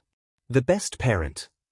Endeavor blinks, apparently not expecting that statement, or maybe it's the face Izuku's making. Izuku can feel that expression he gets when he's fired up that people have told him about, the one that makes people stare. Izuku takes advantage of Endeavor being thrown off guard to leave. I'm sure you have hero paperwork, and I'm going to go help Shoto get ready for bed. He walks away from Enji, and thankfully Enji doesn't try to continue the conversation. The man heads to his office, even if it is slower than usual, and he seems suspicious still, glancing over at Izuku before he goes through his office door. Izuku enters the bathroom to find Shoto standing on a stool at the sink, staring at his face in the mirror. He has a hand cupping his left cheek in deep thought, eyes sad and despondent. Izuku had told him there was nothing wrong with him, but Shoto had heard his mother's words on the phone, and had put two and two together. Seeing his father behave so awfully just now didn't help, not when he was connecting it to himself, like what his father did reflected on him, because he was somehow the same. Izuku shuts the door, and Shoto jumps and turns to look at him. Izuku walks behind him and wraps his arms around him so that they are both facing the mirror. He sees Rei's face where his should be, her chin on Shoto's head, but it doesn't feel that strange when he has her memories and, in a way, has seen that face in the mirror all her life. Her pale arms are around Shoto and her white hair cascades down over both of their shoulders. She's a pretty woman. Shoto got a lot of his hottest boy in school features from her. But he has a few of his dad's charms, too. He reaches up to brush Shoto's red hair behind his ear. Dad's got an unpleasant temperament, but he's also got a powerful quirk, and he's smart and handsome. Not just anyone gets to be the number 2 hero, you know. All Might is the only one that can beat him. Because Dad's amazing. So, you don't have to worry, your left side is amazing, too. Izuku taps him on the nose. Helping to make you was one of the best things he ever did. Shoto looks up at him, and Izuku can see, in the boy's eyes, some of the burden lifting off of the child, and the beginnings of hope appearing. He holds Shoto's hand as they leave the bathroom, and his eyes go to the apartment door at the end of the hall. He looks down and sees Shoto is looking at the door, too, an expression on his face that hurts Izuku's heart. Dad never told Toya whether we were coming or not, but every time Dad brought me, he was waiting by the door. Izuku abandons their path for Shoto's room and heads for the end of the hall, instead. Shoto's head jolts up to look at Izuku, surprise and then anticipation on his face, his feet getting faster, pulling ahead of Izuku a bit, extending Izuku's arm. They arrive at the door, and Shoto looks up at him, waiting on pins. Izuku taps on the wooden door. Toya! There's a swish and the movement of feet, and Toya's voice comes, rushed and breathy, scared. Mom? Just hearing his mother's voice through the door seems to have panicked him. Don't worry, Izuku says. Shoto's right here. He's okay. There's a beat of silence. What do you mean by okay? Dad had a hero meeting for the case he's working on, so Shoto didn't train today. He's been with me all evening. There's more movement, then a pat sound on the floor, and Toya's voice comes from the crack underneath. Shoto! Shoto drops to the floor, too, and puts his cheek on the carpet, looking under the door. Toya! Izuku can't watch this. Toya, come around to the front door. We'll meet you there. Shoto whips up straight and looks up at him, but Toya makes a worried sound. But Dad. Never mind Dad. He's not the boss of me. Shoto's eyes widen at that statement, like he never knew it, and it's the craziest thing he ever found out. Come on, Shoto, he says, taking Shoto's hand to help him to his feet. We'll be waiting for you in the front hall, Toya. He scoops Shoto up and carries him down the hall, past Enji's office door, and through the living room. Shoto clutches Izuku's neck, but turns around, his eyes trained ahead, on the front door. Izuku sets Shoto down and opens the door, and they hear rapid footsteps, running around the side of the house and getting closer. Toya comes into view and throws himself in the door and down to hug Shoto.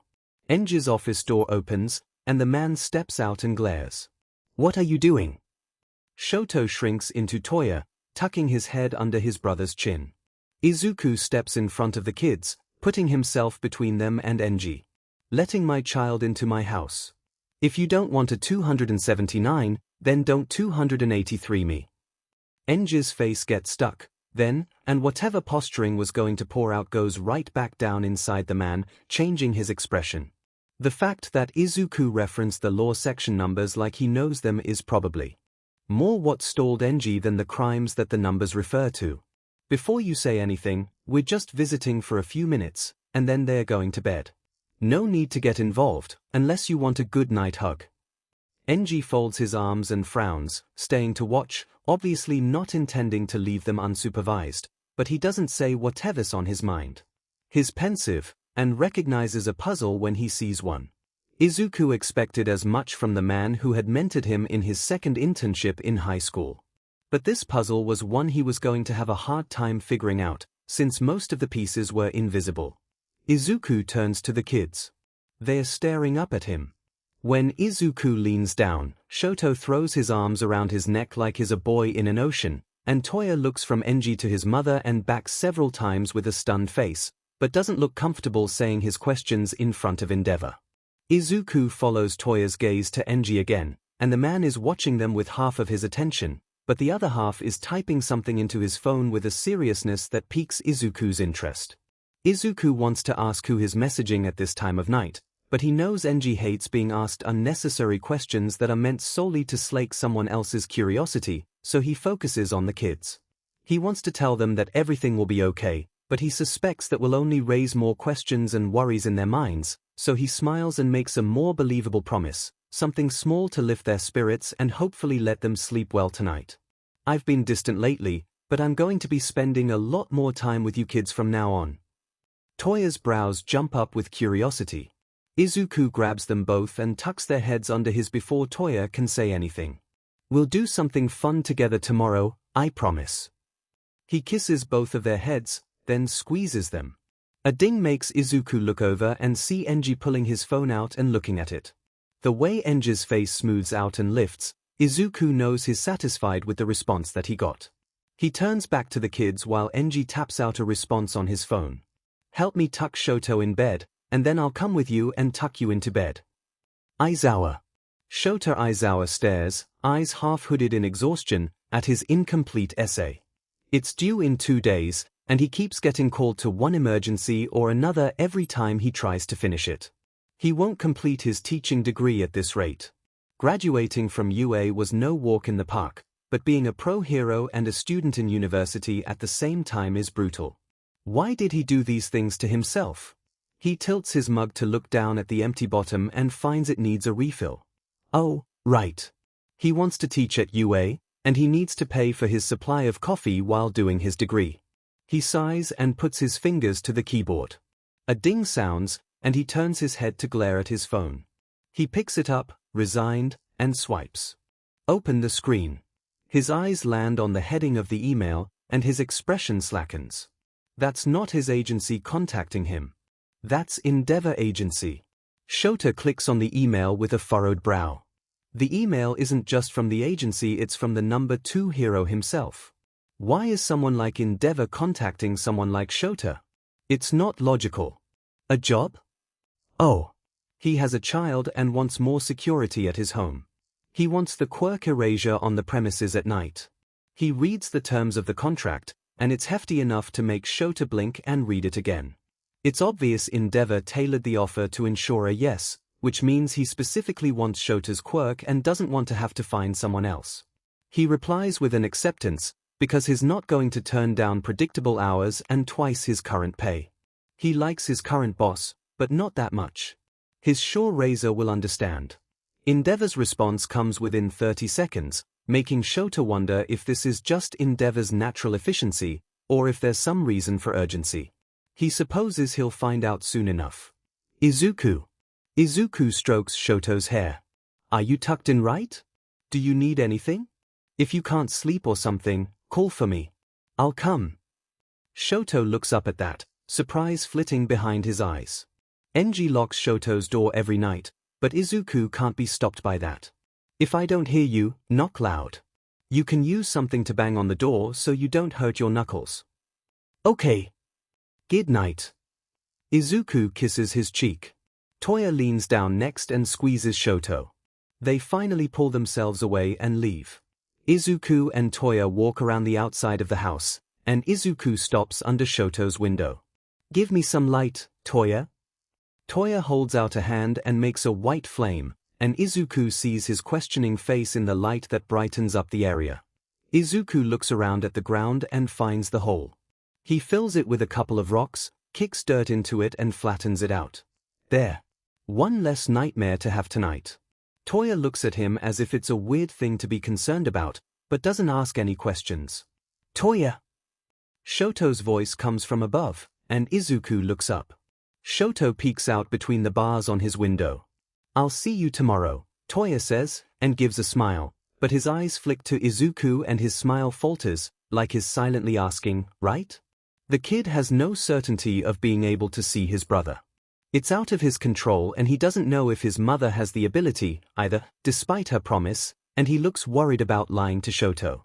Yes, you will, Izuku says. Try to get a good sleep, Shoto. Okay.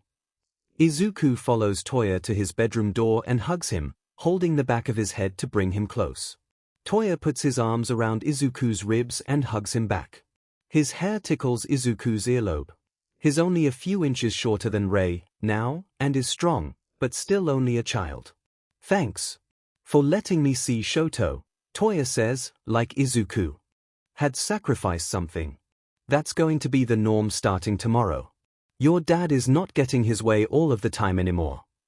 Toya pulls back to look up at him, his brows rising, scrunching up together in the center. How? He asks, but doesn't wait for an answer before asking more questions. What was that you said to him? About the numbers that made him stop like that? Izuku pushes his fingers through the top of Toya's dark red hair, and strips of it spike up messily in the wake. Toya doesn't react, watching Izuku's face. I was just reminding him of the legal definition of kidnapping, and that he owes me one, for letting him off with some rule breaking he did earlier. Please don't think about any of that, though. Just leave everything to me. If I need your help, I'll ask, but I don't want you doing anything on your own, okay? I promise Shoto will be safe now. Toya studies him, his gaze flicking between each of Izuku's eyes, evaluating the statement, until he finally settles on choosing to put his hope in his mother. Okay. There's light under Fuyumi's bedroom door. Izuku knocks. Then knocks again. There's no answer, making Izuku frown. He opens the door. Fuyumi is sitting up in bed, scrolling through an iPod.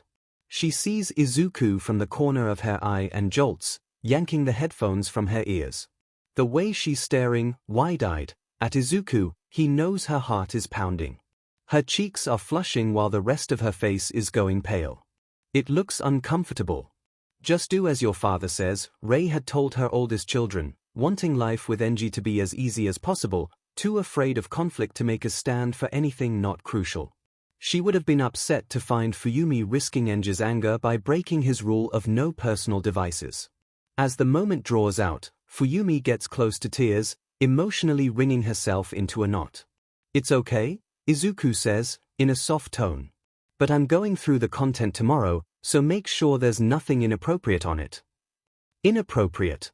The 12-year-old girl blinks, displacing a tear and making it fall down her cheek. Lyrics that are rude or depressing, for one, Izuku says. If you feel bad, I want you to talk to someone and feel better, not listen to angry tunes, okay? And no swearing, or songs about drags. I'm sure you can figure out what's allowed and what's not. We'll go through it together tomorrow, if you're not sure of some. Fuyumi was still staring at him, her gaze having turned more pensive and unsure. The girl was probably feeling bad right now, and his advice was ridiculous, considering Fuyumi's age and family situation, as if she might need to talk in some possible future situation. Bad stuff was already going down and had been for years. Izuku walks in and sits on the bed. He hugs her. He wants to tell her that everything will be alright, but Rei has no credibility after all the screaming and crying these kids have heard, and even hinting that Fuyumi's mother planned to stand up to Endeavor would only cause anxiety. I love you, and I'm sorry I haven't been spending time with you, he says, instead.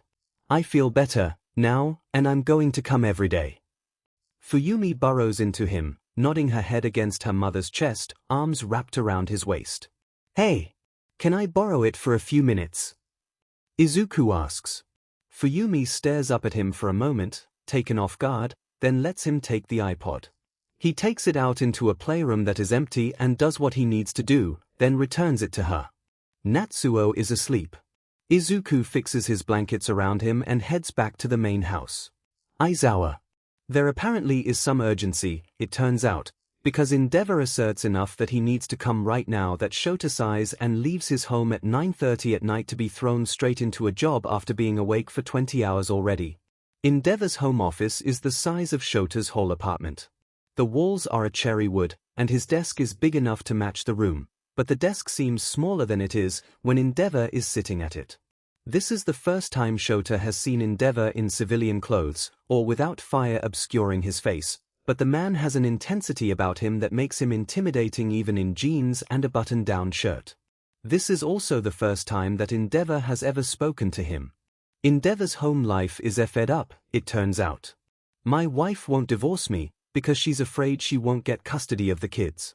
I suspect she and my oldest son are looking for an opportunity to abduct the rest of the kids and run from me, Endeavor says. Shoto keeps his face unresponsive. This is not the job that Shoto was expecting, but it's not his place to have feelings about Endeavor's family life. His opinion doesn't matter, and he has no right to pry with questions that don't affect the job he's being hired for. He folds his hands on his lap and waits for Endeavor to explain the details that apply to Shoto. This morning she would barely look at Shoto, the same as she's been for months, and wouldn't let him touch her, because it bothers her that Shoto is getting more and more like me, as per her own words. Shoto has more trouble keeping his face neutral at that. Who takes something like that out on a child? Then this evening, she suddenly did a 180 and started acting lovey-dovey with Shoto and making declarations that she was going to be the best parent. I don't trust her. Shoto nods, serious, because he wouldn't either, based on what he's hearing. I've been locking Shoto's door at night and putting the key in a safe while I sleep, but I can't continue to do that. Obviously. It's cruel, dangerous if an emergency happened, and afflicting the child because of something that isn't his fault whatsoever.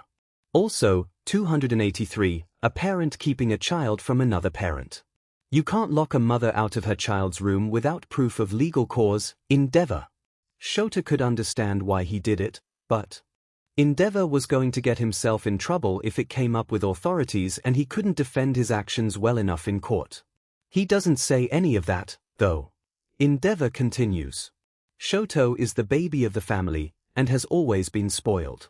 My oldest son in particular is attached to him, and when Shoto got his quirk and I started training him for heroism, Shoto cried a lot, and Toya overreacted every time Shoto got a training injury.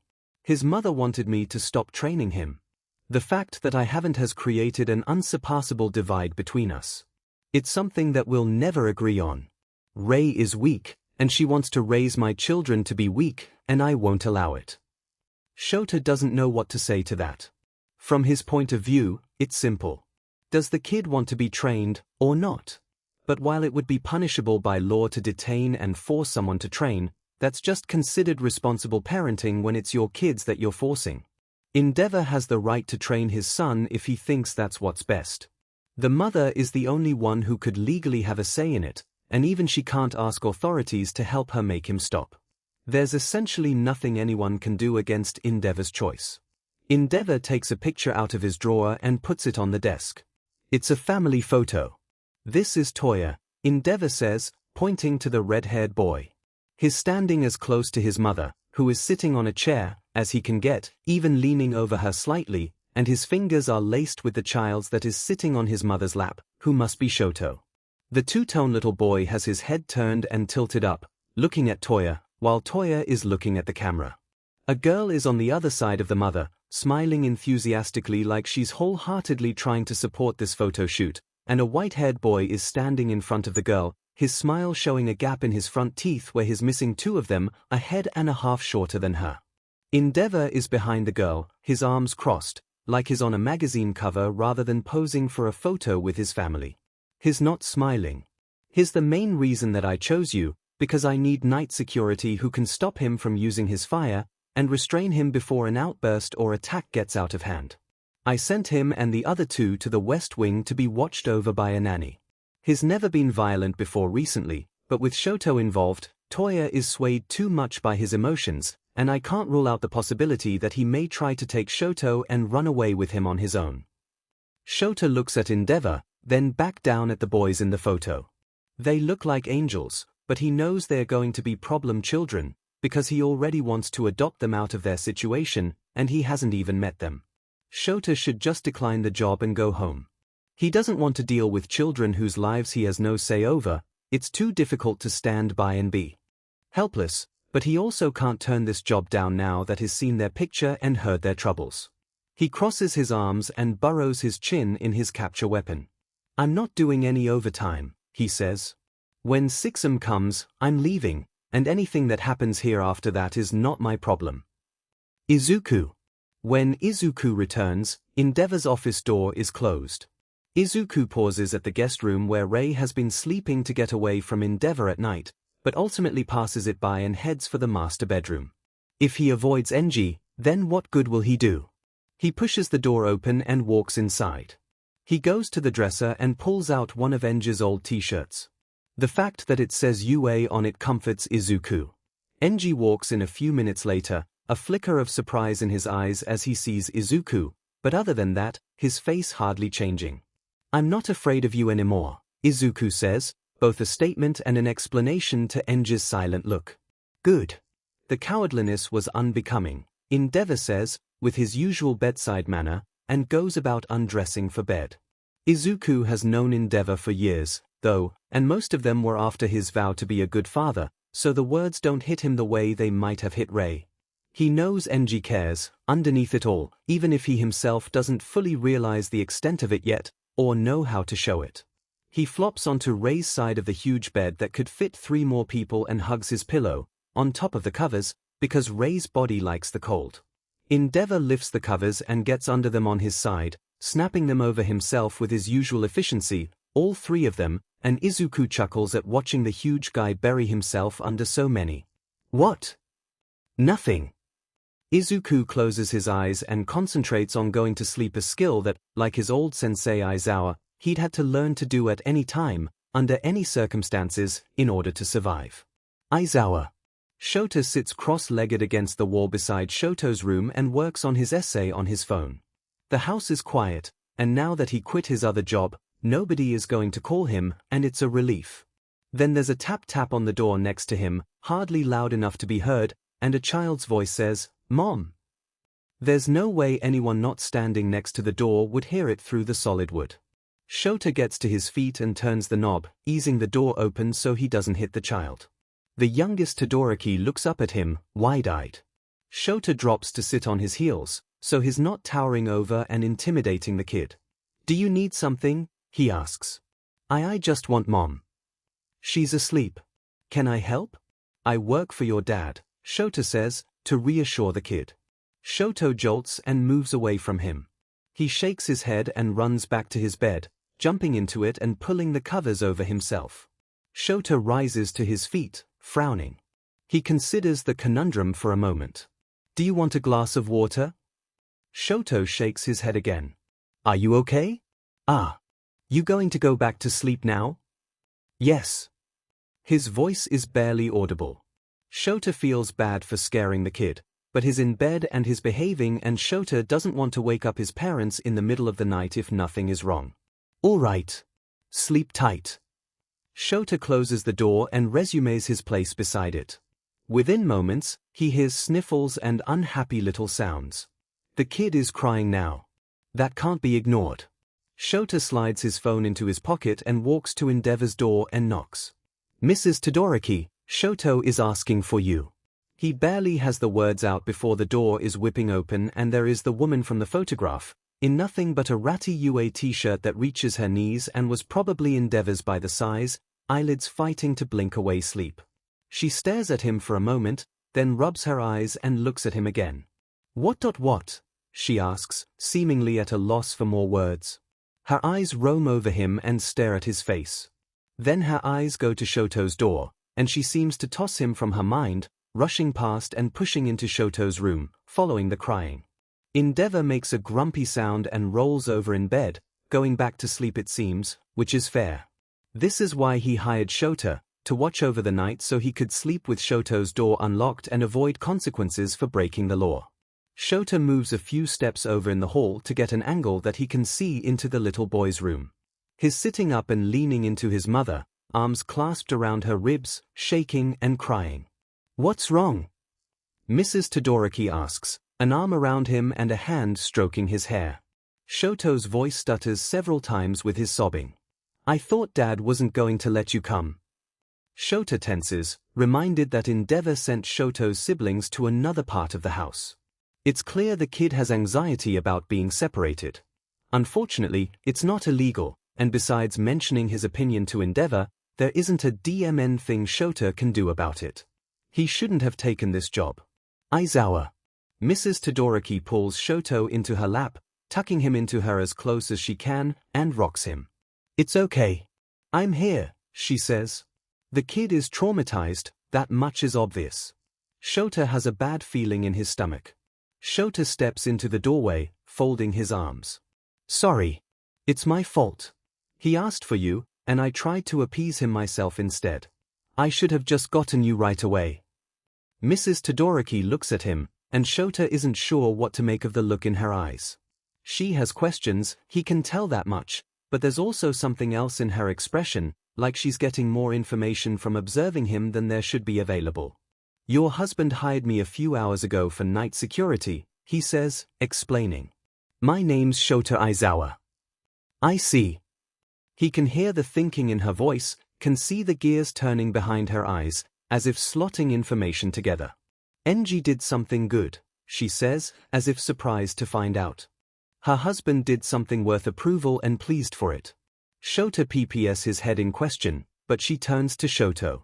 Shoto has drawn away from her chest to see her face, wondering about her words, waiting to know what his dad did that was good.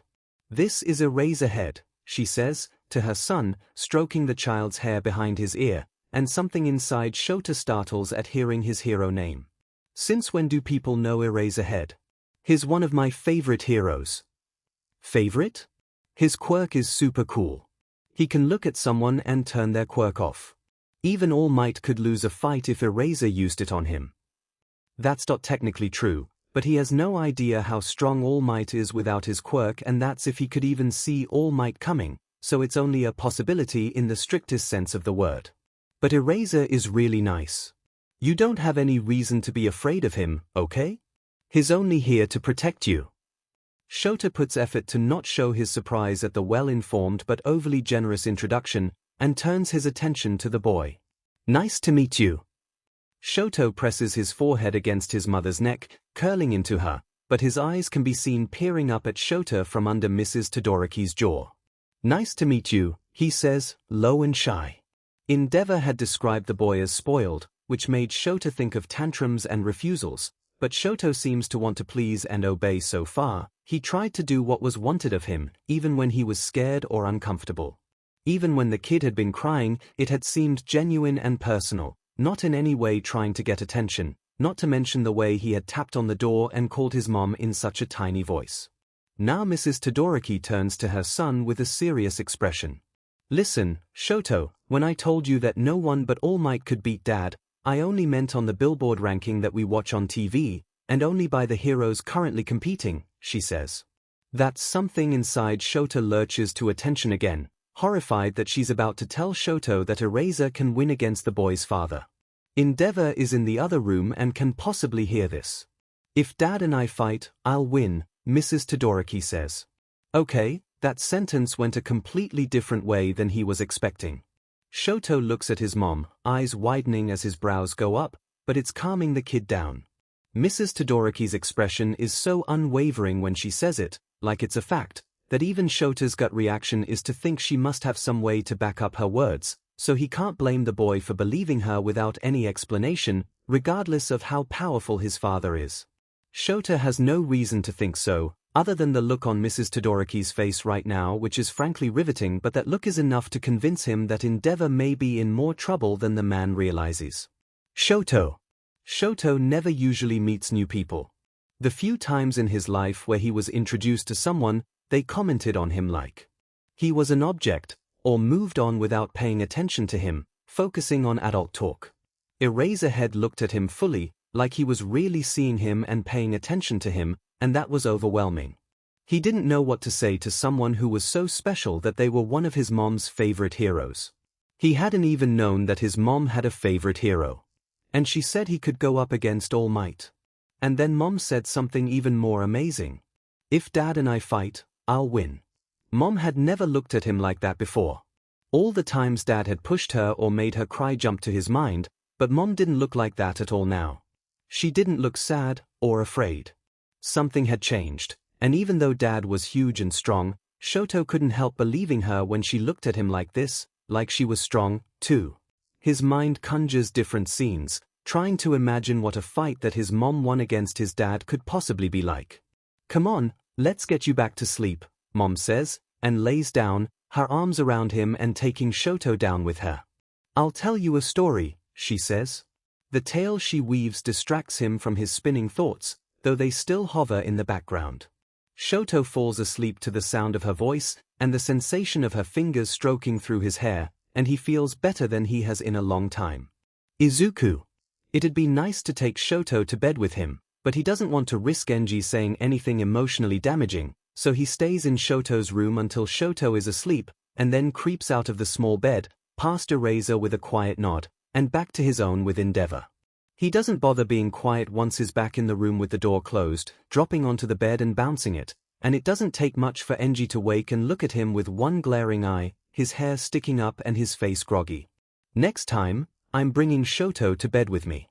I'm warning you now, because if you say one negative word about it within his earshot, you'll make him anxious, and if he gets anxious, I'll be very upset with you. TCH. He's not coming to our bed. He's too old to be. That's your opinion, and you're entitled to it.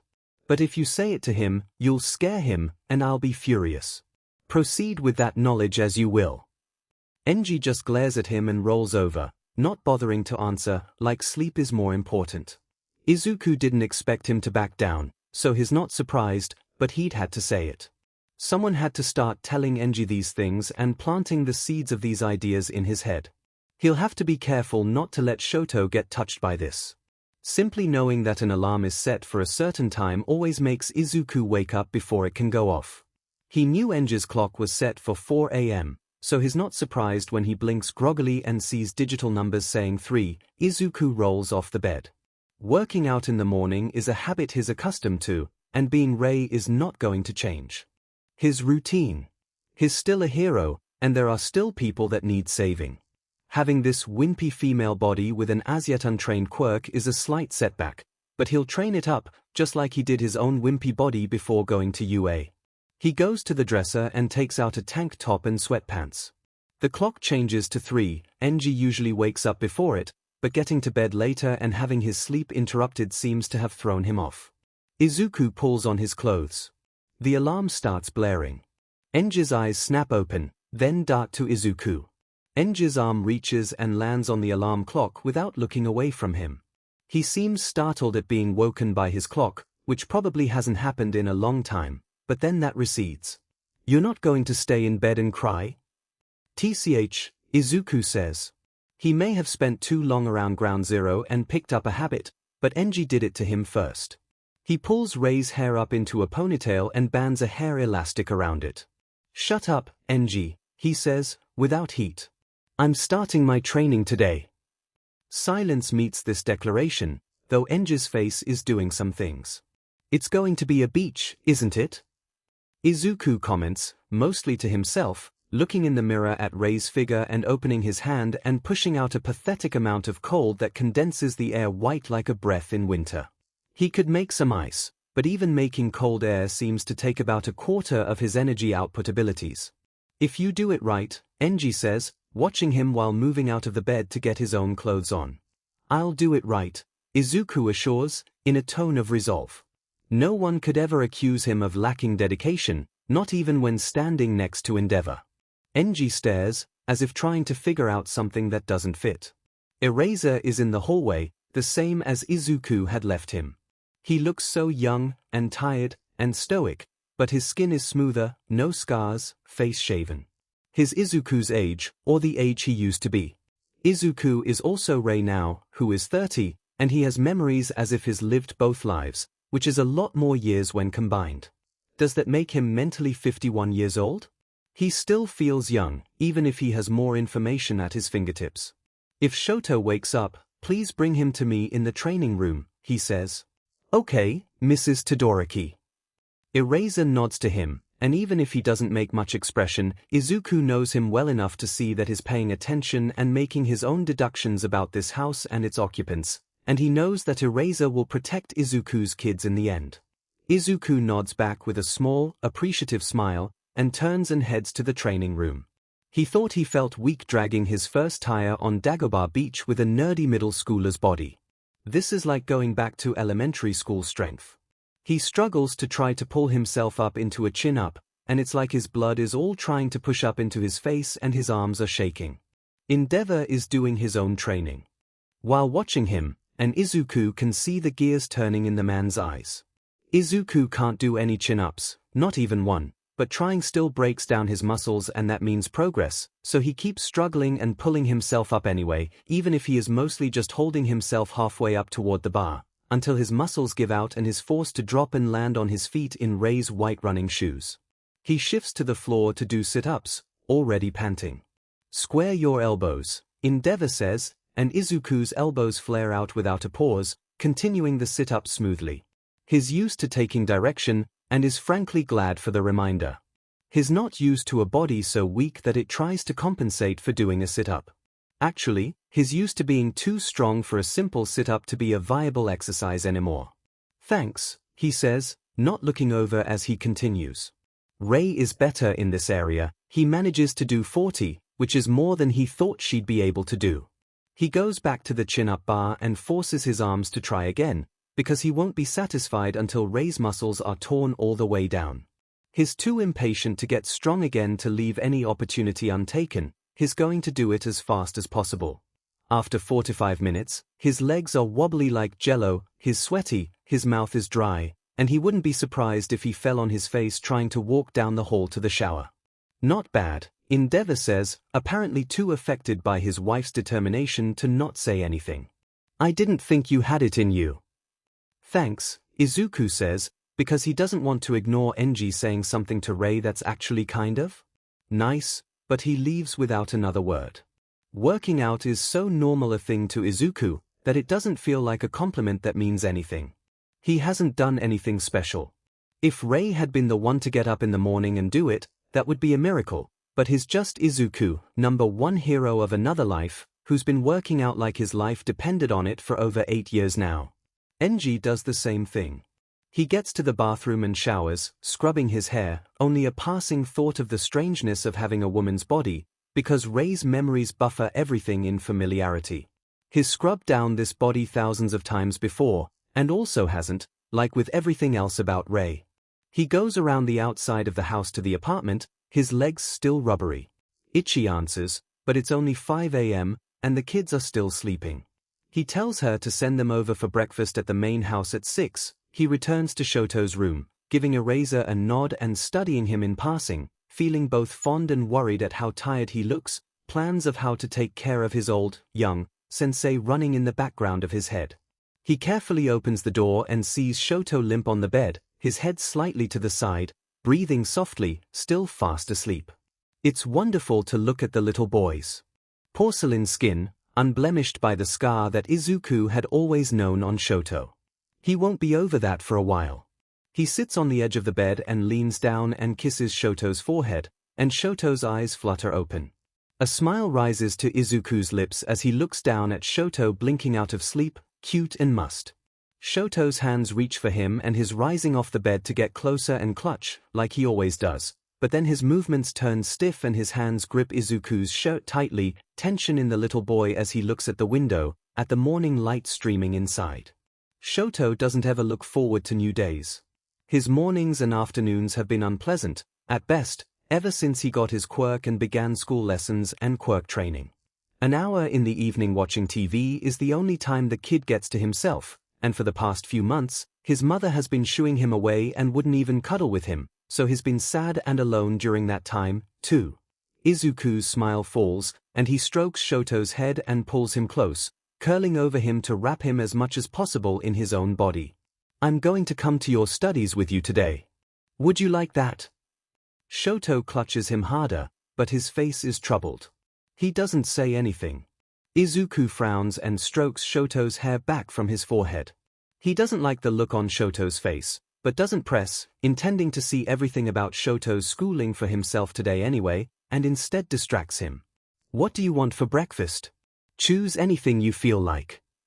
Shoto is brought out of his state and looks up at him, the diversion a success. "Bacon?" Shoto says. Izuku kisses his forehead. "You got it. Let's go start cooking." He scoops Shoto up. 6 years might be too old for being carried everywhere, but Shoto is small and huggable, and resisting is hard when Shoto's body language blares that he craves touch and he always clings so comfortingly when being held. The children arrive 5 minutes early. Izuku has a knife in his hand at the cutting block, and his eyes go to Enji, keeping a watch on his reaction, ready to intercede. Enji is already sitting at the table, freshly showered, drinking tea and answering emails on his phone. He looks up and blinks. The children pause at his gaze, then tiptoe in and find their way to their places around the table, making themselves as unnoticeable as possible, eyeing their father but only in short flicks of their gazes, their heads down. Even Toya is showing anxiety and respecting Enji's table rules, and it doesn't take Izuku more than a second of watching to realize that Toya is afraid of messing this up and being kicked out again. Izuku sets breakfast on the table and sits, and Shoto immediately drops down to his knees next to him like he's just been waiting for Izuku to land within reach, a small cheek pressing hard to Izuku's upper arm and a small, cool hand encircling his wrist. As he's clinging to Izuku, though, his eyes are more open than usual, and looking over his siblings with a brightness and wonder. Having them there is definitely affecting him. Toya is looking at Shoto from under his bangs across the table. He's not as obvious, but Izuku can tell his spirits are similarly raised and hopeful. "Good morning," Izuku says. The children look at him, but that's the only acknowledgement they give, used to being silent at the table. Enji takes in and then disregards the fact that the children are present, taking no issue with it, but then his eyes turn on to Shoto. Izuku tenses for war. "Why were you out of bed last night?" Enji says. "You." The knife in Izuku's hand spins and weaves around his fingers, and Enji's reprimand stops as his eyes flit to it. The knife handle settles into his palm before the children follow Enji's gaze. Seeing no reason for their father's odd stop, their eyes go back to Enji, waiting to see what it's about, bewildered and a bit frightened, knowing their father's temper and harsh rules. Shoto has shrunk and is hiding by Izuku's side. Izuku looks down at him and kisses the top of his head. "I'm glad you woke me, sweetie. We had a nice cuddle, didn't we?" Shoto looks up at him, the words unexpected, but after the split second of surprise, he nods. His eyes then go to his father, timid. But Enji is no longer paying attention to Shoto. He's peering at Izuku. "Eat your food, Enji. Just because you're the boss, doesn't mean you can be late." "Of course it does," Enji says, snapping the reply out on reflex, brow furrowing. It hits Izuku as funny for some reason. Maybe it's partly relief and amusement that Enji could be so easily distracted from the tension that had cropped up, and a laugh bubbles out of him. All five of them stare at him. "Enji." Rei tosses her head back and laughs, and he and the kids just stare. Ever since she declared she would be a good parent, something had come over her. If the house hadn't been surrounded by home security, he would think she had been swapped with a doppelganger. He'd checked the video feeds this morning and confirmed nothing had come into contact with her. Suddenly, she comforted and took care of the kids instead of crying. She worked out instead of sleeping in. She looked Enji straight in the eyes like she would take him on, and she twirled a knife through her fingers like an experienced killer. It took skill to make a blade move like that. She had to have known how to do it for years. But she hadn't had the nerve to show it off, until now. Has she really succeeded in turning over a new leaf overnight? Rei? Everything he knows tells him it's not possible, but he's looking at her with his own two eyes. Aye. Rei notices a strangeness about her environment before she even opens her eyes. The bed is firmer, the blanket is rougher, and it smells like candy. She's frowning when she opens her eyes, and gets stuck for a moment staring at the only thing in her view, which is an All Might action figure. Inches from her face. Her heart jumps. Who put it there? Enji's going to be angry. Did one of the kids get one somehow and he found it and put it there to confront her? No. She recognizes it, new memories fading into her head. The bed is hers, his. Izuku's. Mine. It's strange and she feels confused for a moment. Is she Rei, or is she Izuku? How can she be both? Is she dreaming? She closes her eyes tight, but the bed and smell stays the same, and she knows she'll still see All Might when she opens her eyes. His white teeth grin at her. Izuku! Breakfast is ready. Mom.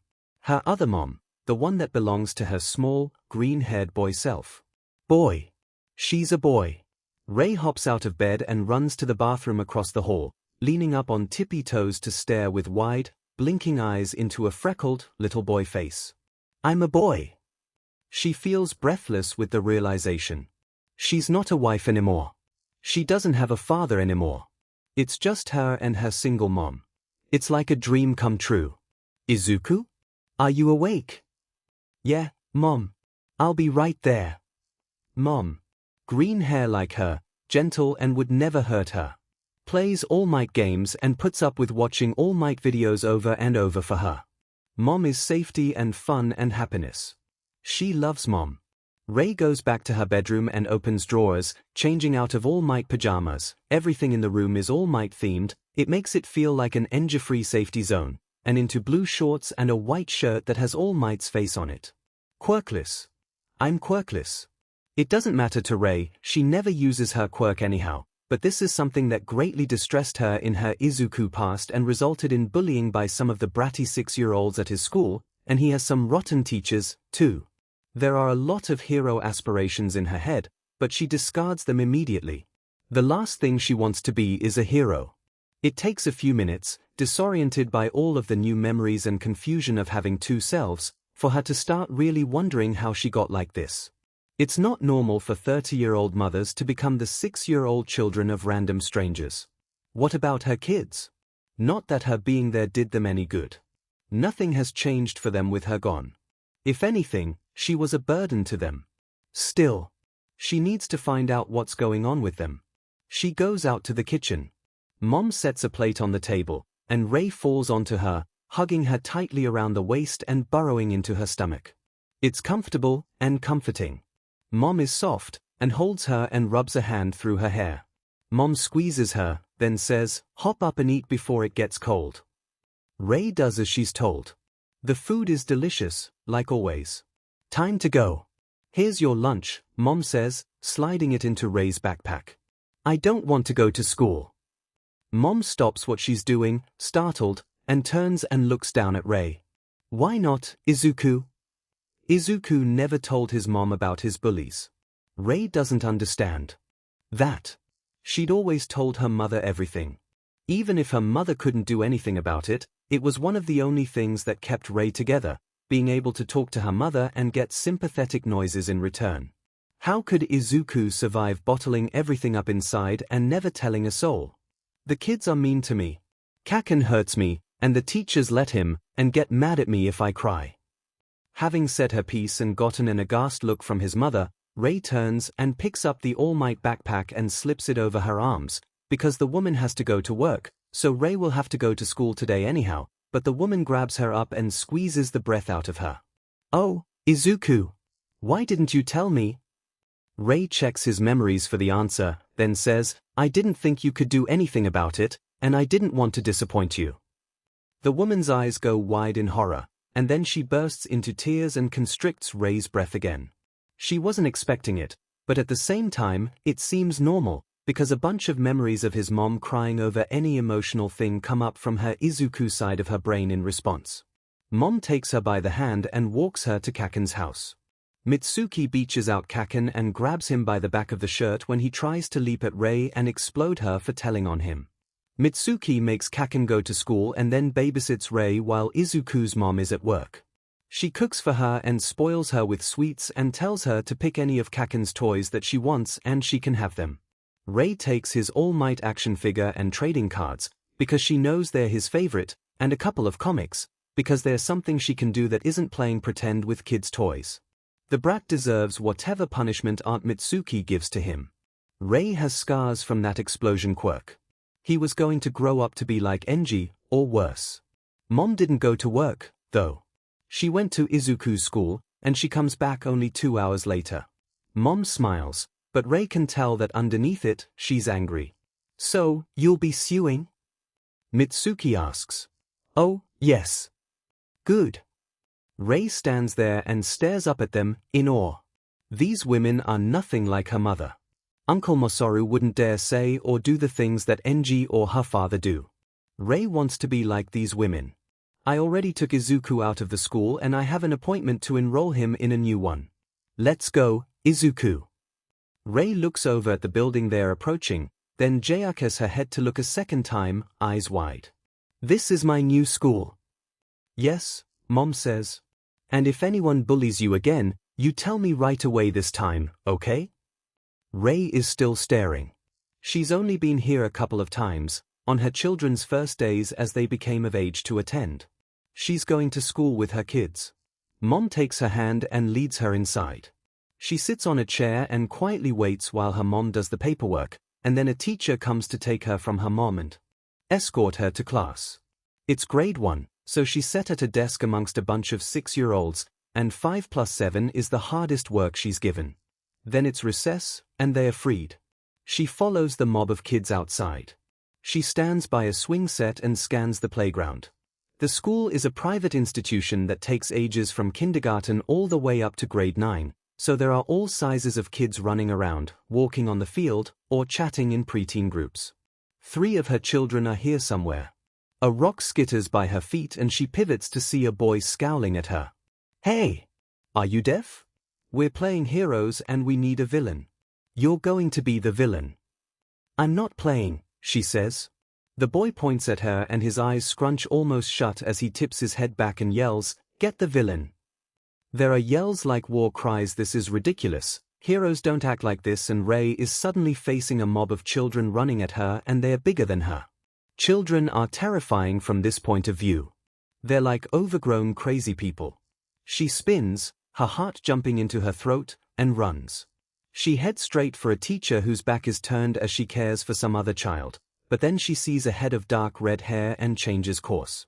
"Help," she says. Toya turns to her, then his eyes move past her, to the group chasing her, and his eyes harden and his mouth presses. She looks over her shoulder, but the kids are slowing and their mob is losing its shape, disintegrating under Toya's gaze. It seems her son has an effect on them. She swallows and catches her breath and keeps walking toward him. It's strange, having to look up at him. He's like a giant to her. "You okay?" Toya asks. "Yeah. You scared them away. Thanks." "You give some scary looks, Toya," a girl says, mouth stretched with mirth. She and a boy are hanging around with Toya. Fuyumi is sitting cross-legged on a large decorative rock nearby, doodling and listening to an iPod. Rei furrows her brow, knowing that Fuyumi knows full well what will happen if her father finds out about the device. It's careless and asking for trouble. She almost says something, but refrains, remembering that she's in a 6-year-old stranger's body, but it's difficult. Toya turns back to his 2 friends, and shrugs. Good. It works on them. She stands by and watches them interact. She's just a little kid and they don't pay her any mind as they talk. She studies Toya and Fuyumi for any sign of the fact that their mother has disappeared, looking for stress, but they seem more at ease than she's seen them in a long time. Toya's shoulders are loose, and there's no anger or sadness in his eyes. Had Enji somehow covered for the fact that she was gone? What had happened to her other body? Was she dead and they didn't know it yet? "I'm glad you're standing still and talking to us again," the girl says. Toya shrugs, but he looks uncomfortable at the subject. "Things were bad at home, but they're better now." Rei looks at him in confusion. She doesn't understand what that could mean. Yeah, things had been bad, but they were still bad yesterday. Besides her leaving her body, what could possibly have happened in that much time? Izuku takes Shoto's hand and heads to the other end of the house to meet Shoto's tutor. Shoto slows down in the hall, dragging his feet and falling behind Izuku. Izuku gets a wary feeling and squats down. "What's wrong, Shoto?" Shoto hesitates. "I don't remember everything from the lessons." He almost whispers it, like it's a shameful admission. "That's okay," Izuku says. "No one remembers everything." "They don't." "No. You're a great student. I already know that you're smart." Shoto's eyes open wider for a split second and he glows with the praise. "I am." But then he dims. "Are you sure? Dad and Mr. Yorick don't think I'm smart." "They don't say that you're smart, but that doesn't mean that they don't think you're smart. You have a great mind, Shoto, and they'd be blind not to notice." Shoto seems to feel better at that, so Izuku feels better, too. He rises and continues to the study, and Shoto stays beside him this time, his hand in Izuku's. Izuku studies Shoto as they walk. He's looking ahead, his eyes tense and his mouth serious. He looks prepared for a long battle of attrition, rather than just a day in grade 1. Izuku keeps his thoughts to himself, for now, but files them away. They enter the study and Mr. Yorick is waiting there. "Thank you for dropping him off." Mr. Yorick doesn't smile, doesn't frown. He seems very calm and in control of his surroundings. "I'll be sitting in on his lessons today," Izuku says. "That's unnecessary, and to be frank, will only be a hindrance." "You understand," the teacher says, as if he can casually make a ruling and expects his will to be respected. Izuku keeps his mouth shut for a moment and just thinks and observes. "How have his lessons been going?" Izuku asks. Mr. Yorick's eyes flick to him and get a gleam. He pulls out a binder and flips it open. "This is the list of kanji and other topics I've taught him so far." Where at this point, he puts a finger on the page, "And that's where we'll be starting today, and I plan to go to here." He draws his finger down the long list of small type print and stops at a line far below. Then he starts flipping pages. "Of course then there's math, and history." "Whoa, whoa, whoa," Izuku says, holding up a hand, palm forward, to stop him. "You think it's you that's accomplishing the learning here?" The man seems proud of himself. A memory pops into Izuku's mind. "What have you been teaching these kids, Eraser?" Present MIC exclaims over the PA at the sports festival, floored at Class 1's performance. "This is all them," Eraser denies. "There, you have it. Eraserhead is a terrible teacher." Eraserhead was the best teacher Izuku ever had, tied only with All Might. This teacher needs some humility and a reality check, but that's just a distraction from the point and not a debate he wants to waste time on with this self-important man. "Why are you pushing him so hard?" he asks. This is way beyond what a 6-year-old is expected to accomplish. And Shoto had thought his mother would be disappointed in him. Mr. Yorick obviously wasn't even praising Shoto for doing so well. He only praised himself for everything that Shoto learned. The edges of Mr. Yorick's mouth turn down and a wrinkle forms between his brows. He looks at Izuku like he's an idiot, and a reprehensible one at that. "The more I can teach him in the amount of time we have each day, the better," he says, like it would be immoral to not work oneself to the bone in matters of education. "That's not how I feel about it, so let's just take it easy and give Shoto some breathing room, okay? I don't want him hating school." Mr. Yorick claps the book shut and stares Izuku down. "I really think it would be best if you left me to do the teaching, Mrs. Todoroki. I'm the one with the teaching degree, after all. What's more, I've cleared everything with your husband and he's given me instructions and I don't plan to disappoint him." Izuku settles himself inside, sliding away unhelpful emotions and facial expressions, but they are there, waiting for their time. "Go ahead and teach your lesson, Mr. Yorick." "Thank you. We'll see you at 3, then." "Oh, no. I'm staying." Izuku sits on the floor next to Shoto's table. Mr. Yorick looks down at him with a pinched mouth, but visibly shoves his annoyance down inside and moves on without saying anything more about it. Mr. Yorick starts to quiz Shoto with review questions from yesterday's lesson, and Izuku gets distracted watching Shoto answer. Even at 6 years old, his ability to remember details is impressive. He clearly inherited his father's brain. After being homeschooled all his life, teenage Shoto had been oblivious that anyone had to do more than just listen in class to get good grades at UA. Then Mr. Yorick asks a question and is met with silence. Instead of answering, Shoto makes a face of shame and apprehension and puts out his hands. Mr. Yorick lifts and whips his pointer stick down without a thought, like it's habit, uncaring of the way Shoto flinches and closes his eyes as he sees the punishment coming.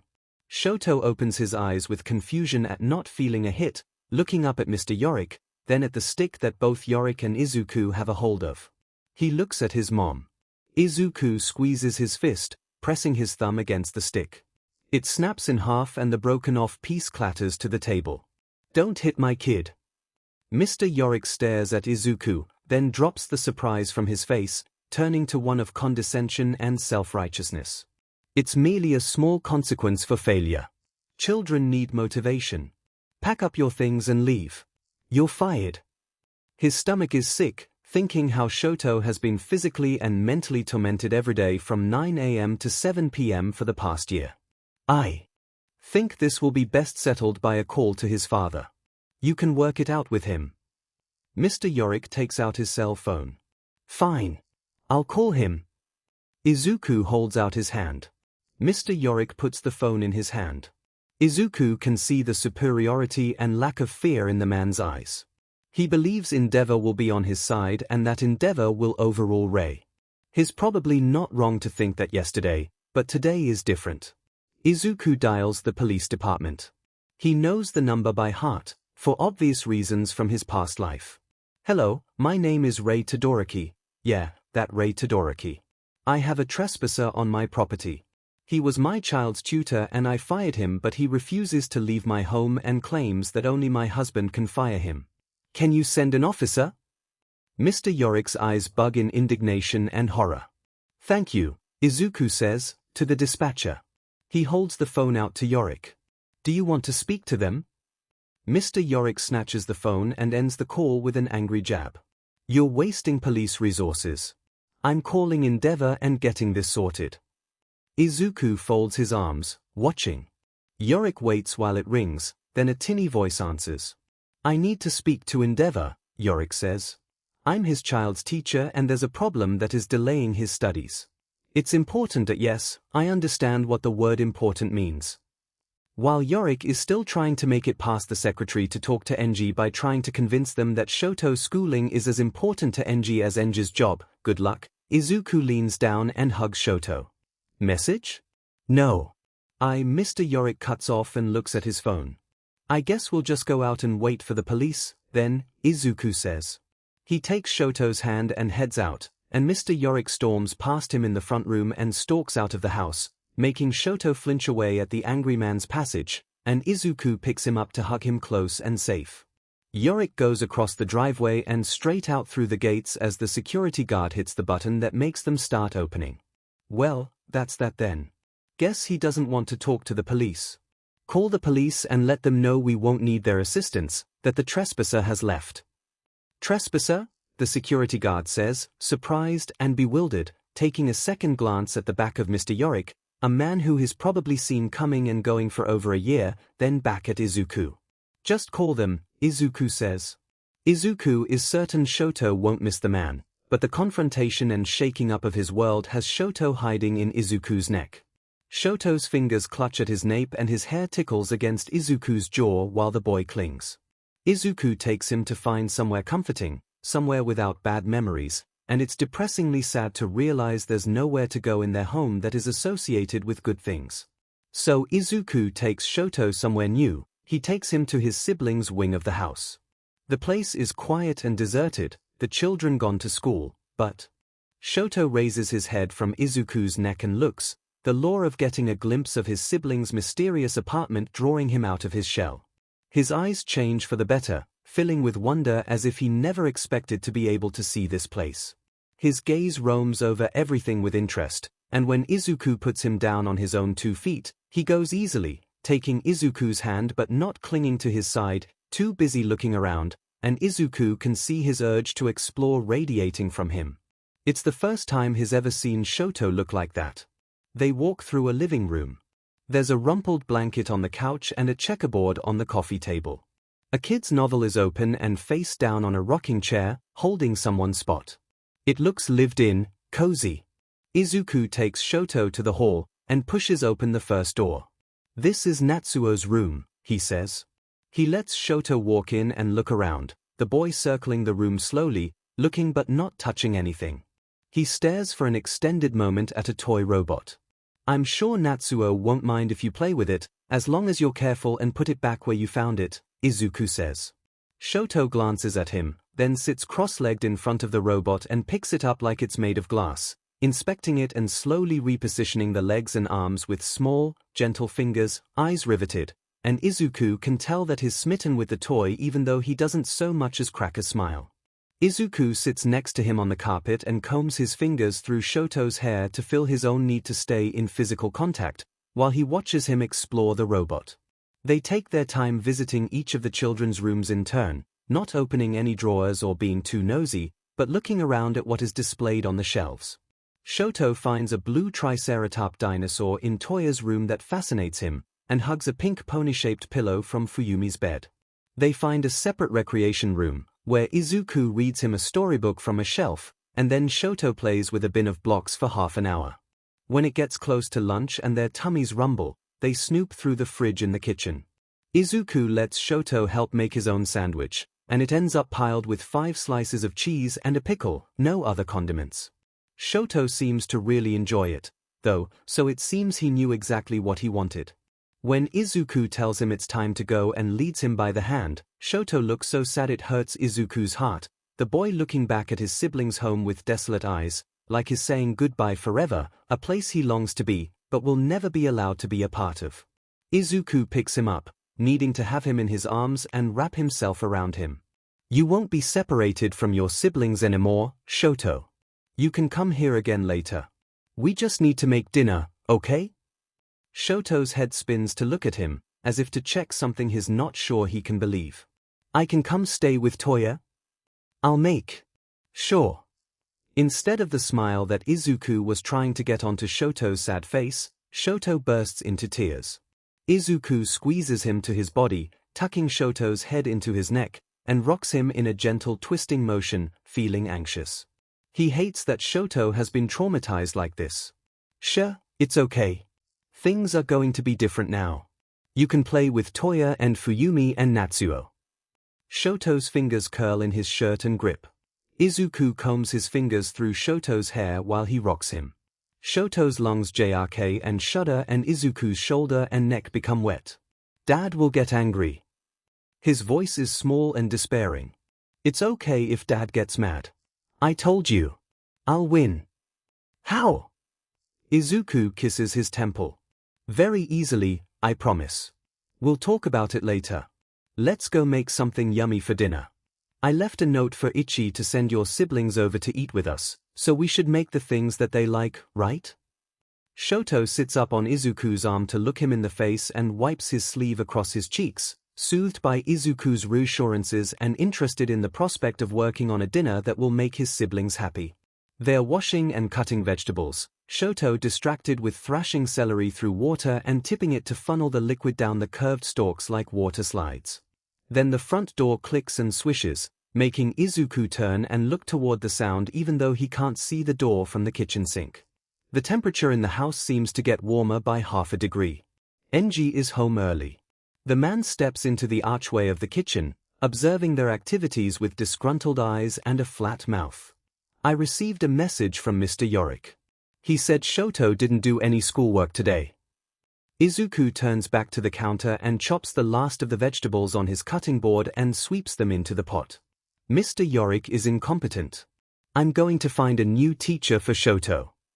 He looks over at Shoto, who is twisted to stare at his father, frozen like a deer in headlights.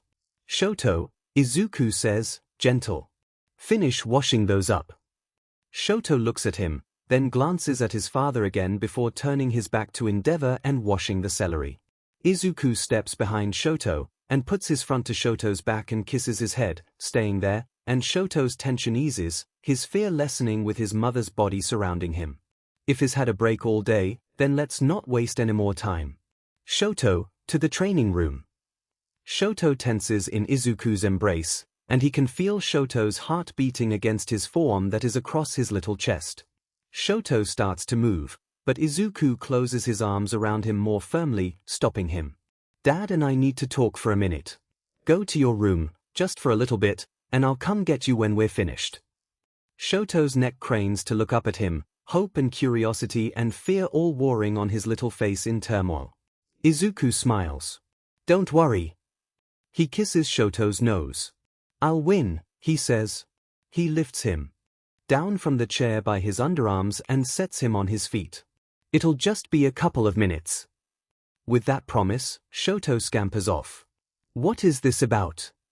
Endeavor asks. He folds his arms and looks ready to be irritated over drivel. You're not training him anymore. Endeavor's expression darkens. That's non-negotiable. I agree, Izuku says. Enji drops his arms and huffs, losing patience, no longer willing to give her his attention. He stalks toward the hallway that Shoto went down, and Shoto jumps, still in the hallway from peeking at them. Izuku steps to meet Enji before he can get to Shoto. Rei's been brushed off by Enji 100 times before, and knows just how Enji's arm will come up.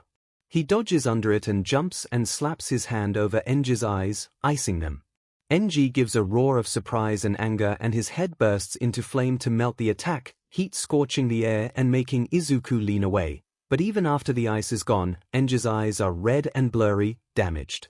Izuku is already dropping sideways to brace himself on the counter when Enji's arm lashes out.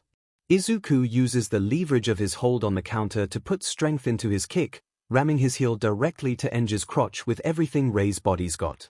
Enji makes a high squawk about the pitch of a whistle, folding to the floor. He's curled up, not even trying to protect the rest of himself. Izuku feels a pang of sympathy. Maybe that was a bit harder than necessary.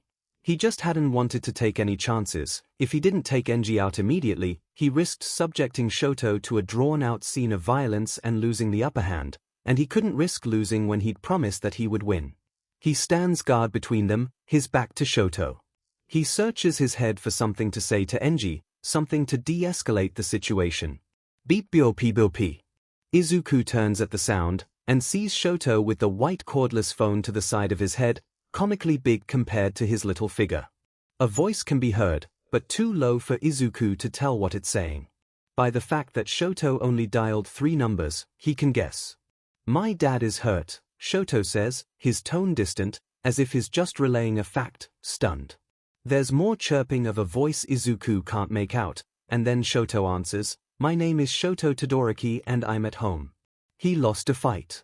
He's on the floor and not getting up. Another pause. "Yeah, that's him." "Okay, thanks," he says, in his little child voice. Shoto puts the phone back, but it doesn't click into the handle properly, and Izuku can hear the 911 operator still trying to talk, but Shoto doesn't notice. He looks a little dazed, in shock, and is staring at his dad and mom. Aizawa. There's a sourness in the back of his throat that defies coffee gulping and he can't get rid of the heaviness in his stomach. He wishes he could blame a virus, but he knows that it's his subconscious reminding him through indigestion that there is a child who is afraid of his father and isolated from his siblings, being trained to be a hero at the age of 6 at Shota's workplace. "I thought Dad wasn't going to let you come." Shota doesn't want to read into that. Just thinking about it is as fun as eating glass, but sadly no one else seems to be around to do it, leaving the job to him, so thoughts cling to him of a sobbing boy, fingers clutching his mother's shirt. Endeavor isn't a well-liked man, but he's respected. Shota himself has felt the relief that comes when Endeavor shows up on a precarious scene, because Endeavor and Victory are close companions. Even heroes that were known for being dedicated to their training thought Endeavor overdid it in the dedication department, and he made genius use of that time spent. The man had revolutionized the common thinking of fire quirks by doing things no one had considered a fire quirk could do. He had cultivated the control to turn his fire into goddamn spears and used his heat to melt cement under his feet to run up the side of buildings like he had an anti-gravity quirk. His fire was trained to be extremely powerful and could destroy almost anyone and anything, and yet he trained his body and his mind as if they were his main weapons. He's an elite, and he's rude and intimidating and doesn't accept human weakness as an excuse.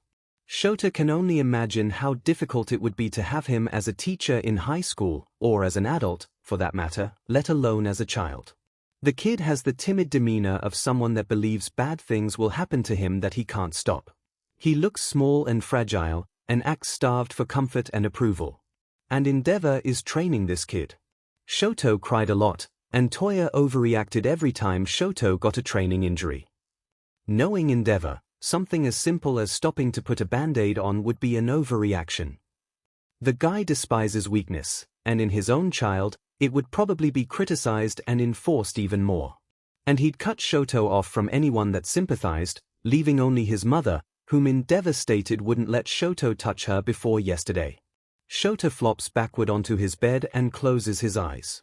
He wakes a few hours later. He's tired, and he just wants to be able to enjoy his coffee, but the feeling in his gut won't leave him alone. It's not like he wouldn't go do something right this instant about the kid's situation if he could.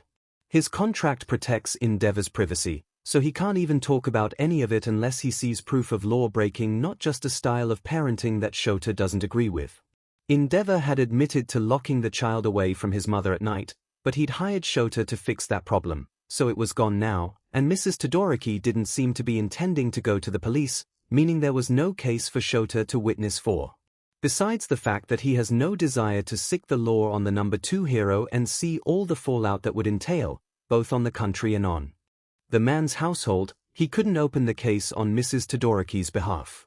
He thought about Mrs. Todoroki and what Endeavor had said about her. That she shunned Shoto until recently. She would make a hell of an undercover agent. She'd put on quite the show of a concerned parent. He hadn't seen any sign that her actions had been contrived. If anything had hinted at a shrewdness and ability to plan behind the scenes, it was the way she knew and described Shoto's quirk. No normal housewife memorized underground heroes in that much detail. He remembers the determined and self-assured look she'd given Shoto, and finds himself deep in his head, staring at her again. He shakes his head and sets his half-full coffee mug on a counter on his way to the door. He's going to switch to the stuff with whipped cream for today. Maybe that will settle his stomach, or at least the walk to Yaya's coffee shop will help with the stress and some fresh air with the nausea. Yaya's is a popular destination for law enforcement. They have good coffee and it's not too expensive. There are 2 police cars in the parking lot when Shoto gets there, which is not unusual. An officer coming out of the door with a to-go cup in hand nods to him, and Shoto nods back. Then the sound of the officer's radio reaches Shoto's ears. Available units to 277, Endeavor's residence has been attacked by unknown assailants and Endeavor is down. I repeat, Endeavor is down. All units. Shoto gets a chill down his spine. The little boy flashes through his mind, crying in his room and hiding in his mom's neck, and looking up at Shoto, timid but polite and trying to do what is told through his discomfort. Is that little boy watching his parents die, being killed, being kidnapped? The cop is fumbling to keep his hat on as he rushes to get back in his vehicle, and Shoto runs to the car and yanks open the passenger door, throwing himself inside. The cop sends him a glance, their eyes meeting, before the cop looks ahead and slaps the dash, and the sirens come on as the cop floors it out of the parking lot. The look on Mrs. Todoroki's face pops up in his mind again, and the way she'd recognized him on sight and put his quirk into simple terms for a child and compared it to All Might. She had clearly put in some time and effort to research and analyze heroes and quirks. The kind of preparation work you would do to put together a team of quirks to take on someone like Endeavor. Were these unknown assailants recruited by her? Had she won? Shoto's stomach rolls, and he feels prickles under his skin.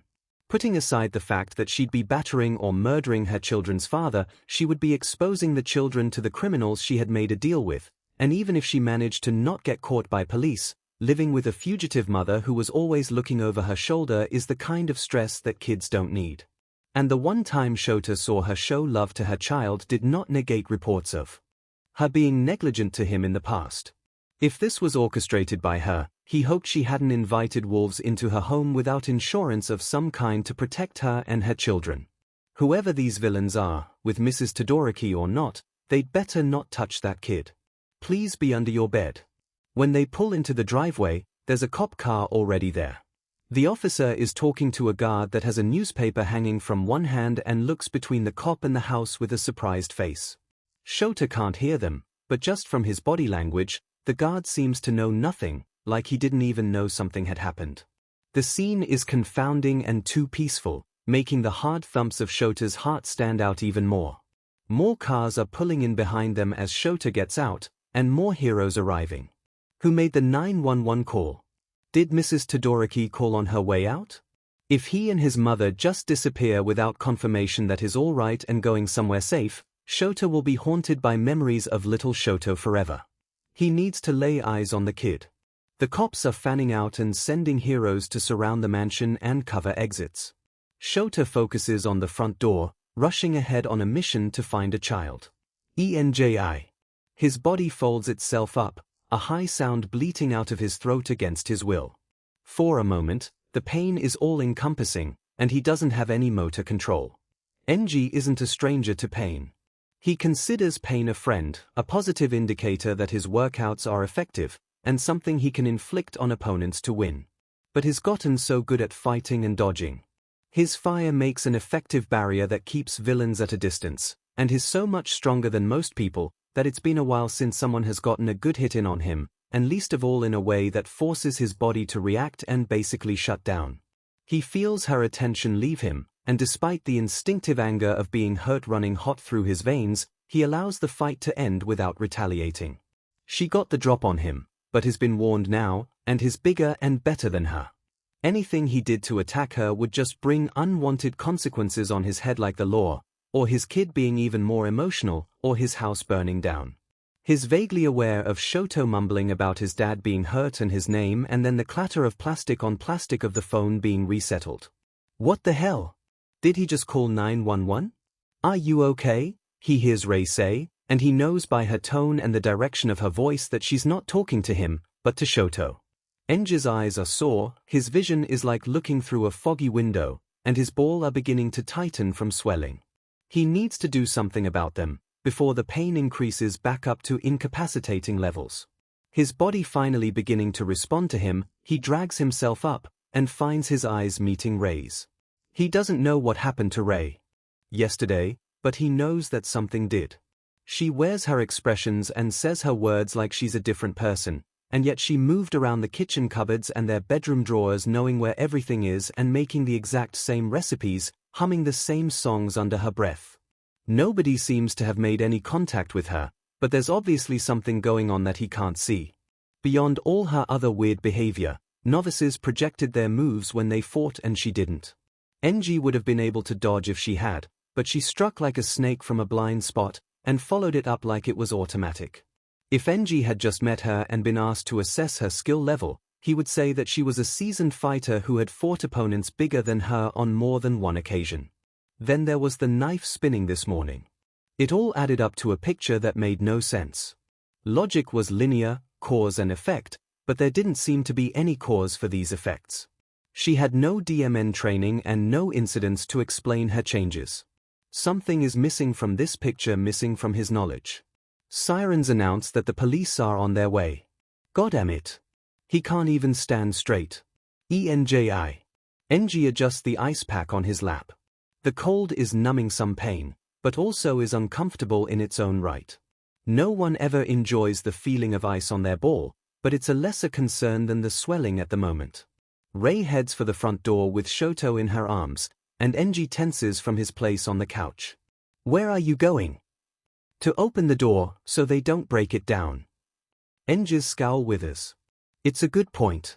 She opens the door and then walks away to the kitchen, her and Shoto both staying safely within his line of sight.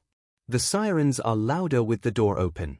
He wipes his eyes again, says that they are still watering when the police are about to arrive. Rei moves about the kitchen with Shoto on her hip, like nothing is wrong, but he notices her hand shaking as she sets a glass on the counter and pours some orange juice. His eyes go to her arm around Shoto, where the sleeve has rucked up to show the edge of the red mark that his hand left on her yesterday. He glances up at her face and finds her eyes already on his. They evaluate each other for a moment, trying to see into each other's heads, and then she looks away. The version of her that he knew before yesterday would fall over herself to assure the police that everything in this house is exemplary, and would be embarrassed for any shortcoming they might find, but she's not bothering to clean counters or put on the kettle, and not explaining to Shoto that he's made a mistake or coaching him to apologize to the officers for a false alarm. In short, she's being about 100 times less annoying than usual and isn't spewing paranoia about preserving the family reputation in that way that's so much like her own parents it's nauseating. Instead, Rei is putting on a pleasant countenance for Shoto and keeping him calm and happy. Now and then, when Shoto looks away from her or tucks himself into her neck, that glint of determination in her eyes from yesterday shines through. It's a look of resolve, a look that indicates she will be taking actions to whatever drastic measure may be required. It's a look that is familiar to Enji, but is completely out of place to see on Rei. It's a look that he usually associates with heroes, specifically ones who are about to go into a probable suicide mission. What the hell is going on in her head? The sirens cut off, and Enji sighs, resigning himself to putting up with his co-workers barging into his house while having to keep his temper in check, so that Shoto isn't too scared to call 911 ever again just because he yelled or refused the medical care his kid called for. Aizawa. The door is open. No one in it, just hanging open ominously. An open front door with no people in sight has never been a good sign. His veins constrict and his heart beats hard. He runs inside, eyes glowing and hair floating, capture weapon in his hands, and finds Endeavor sitting on the couch. Is he crying? Shoto's stomach hits bottom and his veins freeze. Mom. Shoto's voice is a whimper, but it's like heaven to Shoto's ears, relief exploding in his chest, as Mrs. Todoroki comes from around the kitchen archway into view, Shoto in her arms. Shoto looks scared but only of him. The kid stares at him, huddling closer to his mom's neck, fingers clutching Mrs. Todoroki's shirt. It's just how Eraser's quirk always looks, Mrs. Todoroki says, splaying a hand on Shoto's back. Shoto throws his capture weapon around his shoulders and eases his stance. He's disconcerted by the fact that she even knows what his quirk looks like, but not surprised at this point. The fear in Shoto's eyes lessens, but he still stares. Shoto knows what he looks like with his quirk activated, so he can't blame the 6-year-old. With Shoto's anxiety so reduced, the adrenaline still going through his body comes to the forefront. Shoto's hands shake with it, and he crosses his arms and clutches his elbows to clamp down on the trembling, leaning back against a wall and tucking his chin into his capture weapon. He deactivates his quirk, letting his hair fall back down to his shoulders, as several police officers run into the room, along with 2 other heroes. He does a scan of the place and confirms again that the only other person in view is still Endeavor, sitting on the couch with just enough wrongness to his posture to imply that he's injured.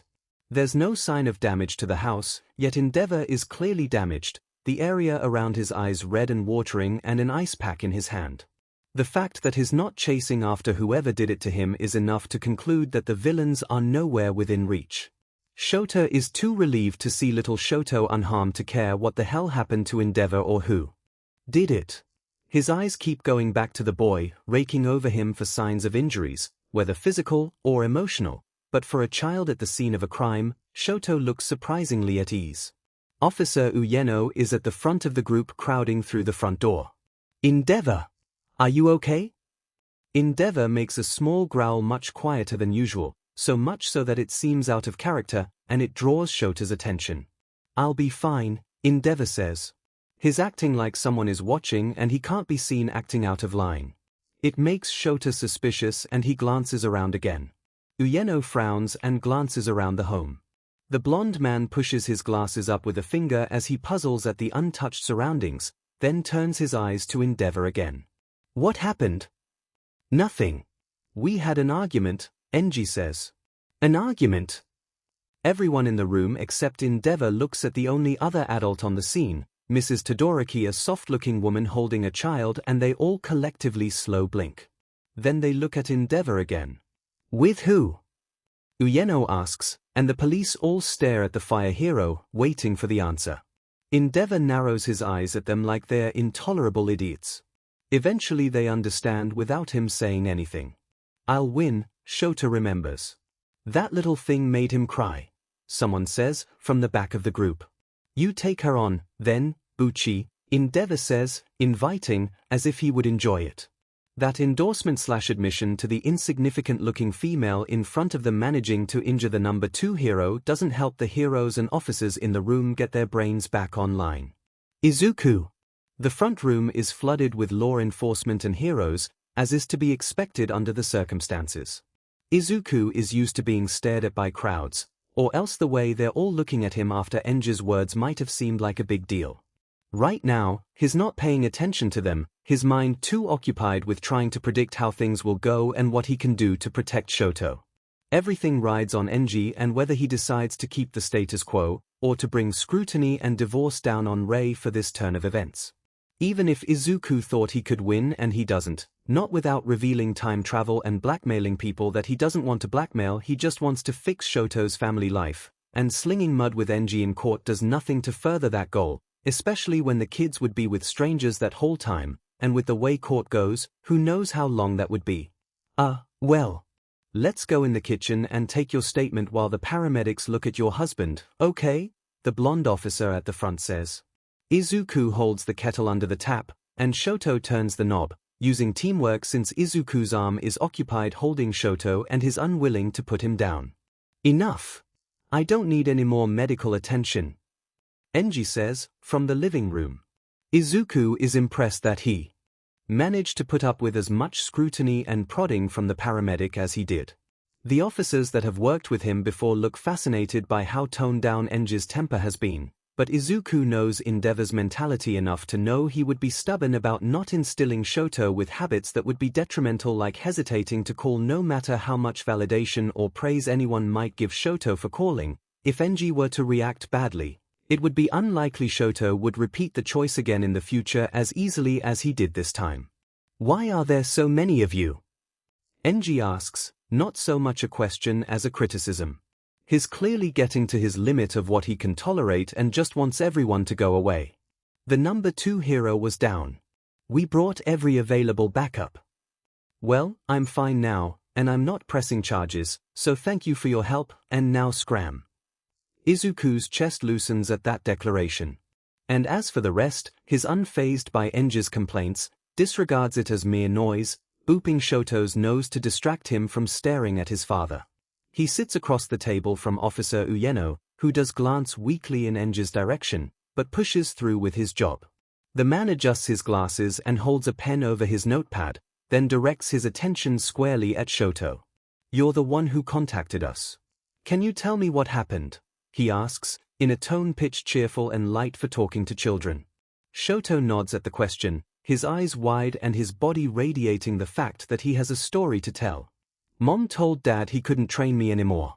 Dad said it was non-negotiable and tried to take me to the training room anyway, but Mom iced his eyes and kicked him in the nuts.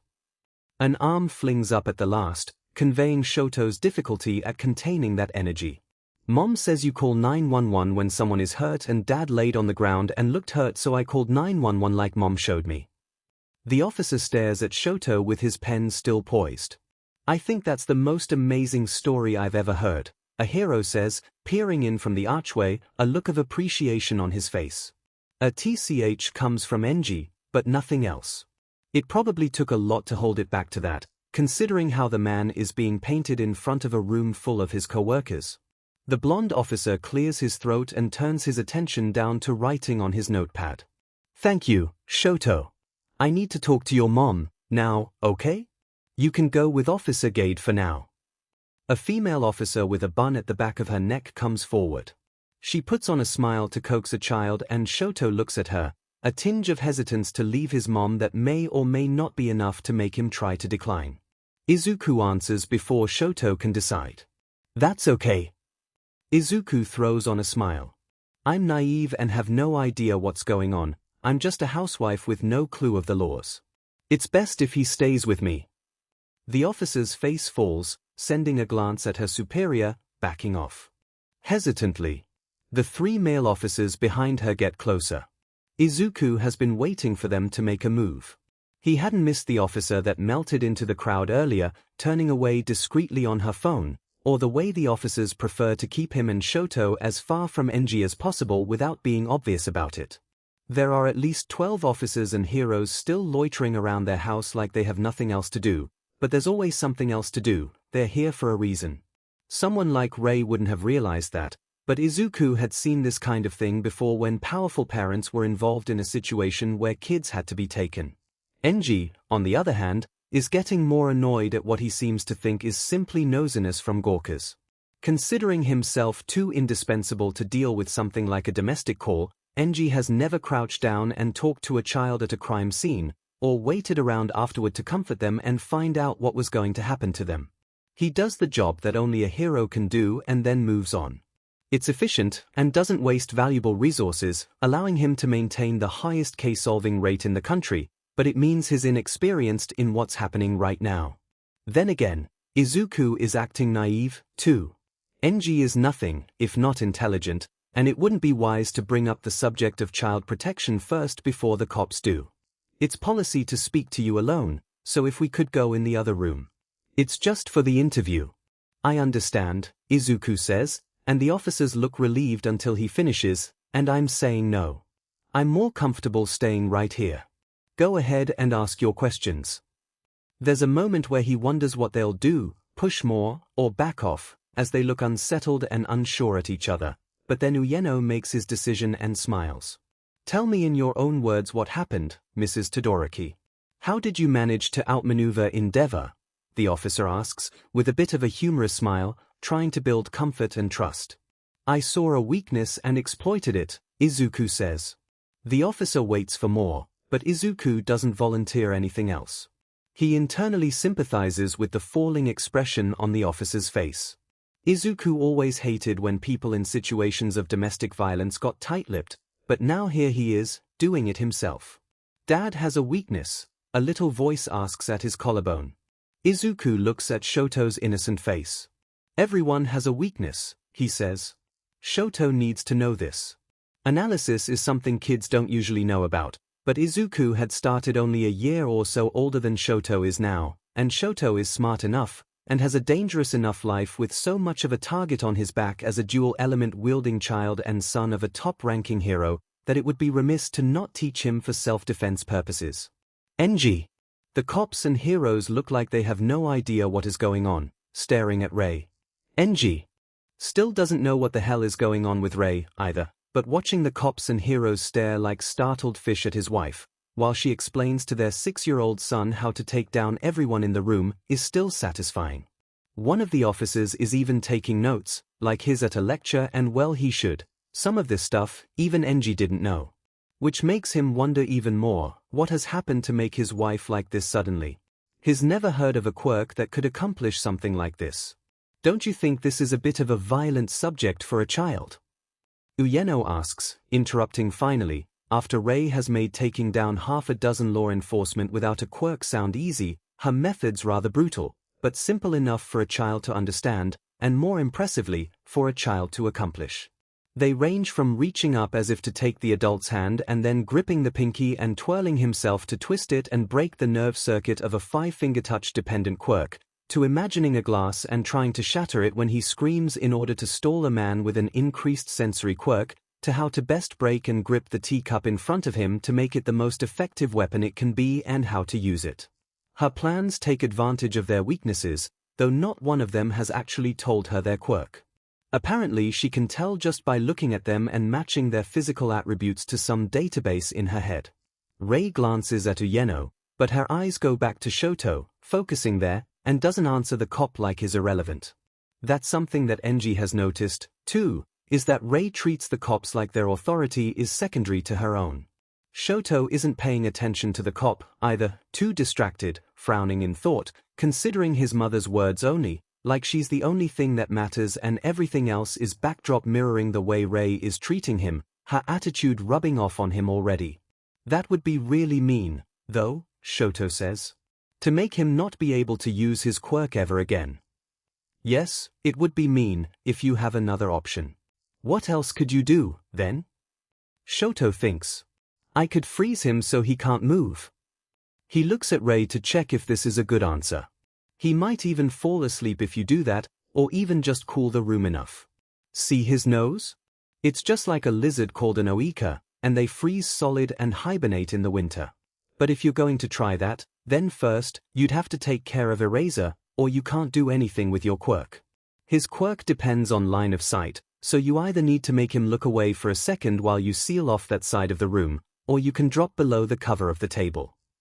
Rei actually leans over and takes Shoto through the motions, taking his wrist and extending it to mimic using his quirk.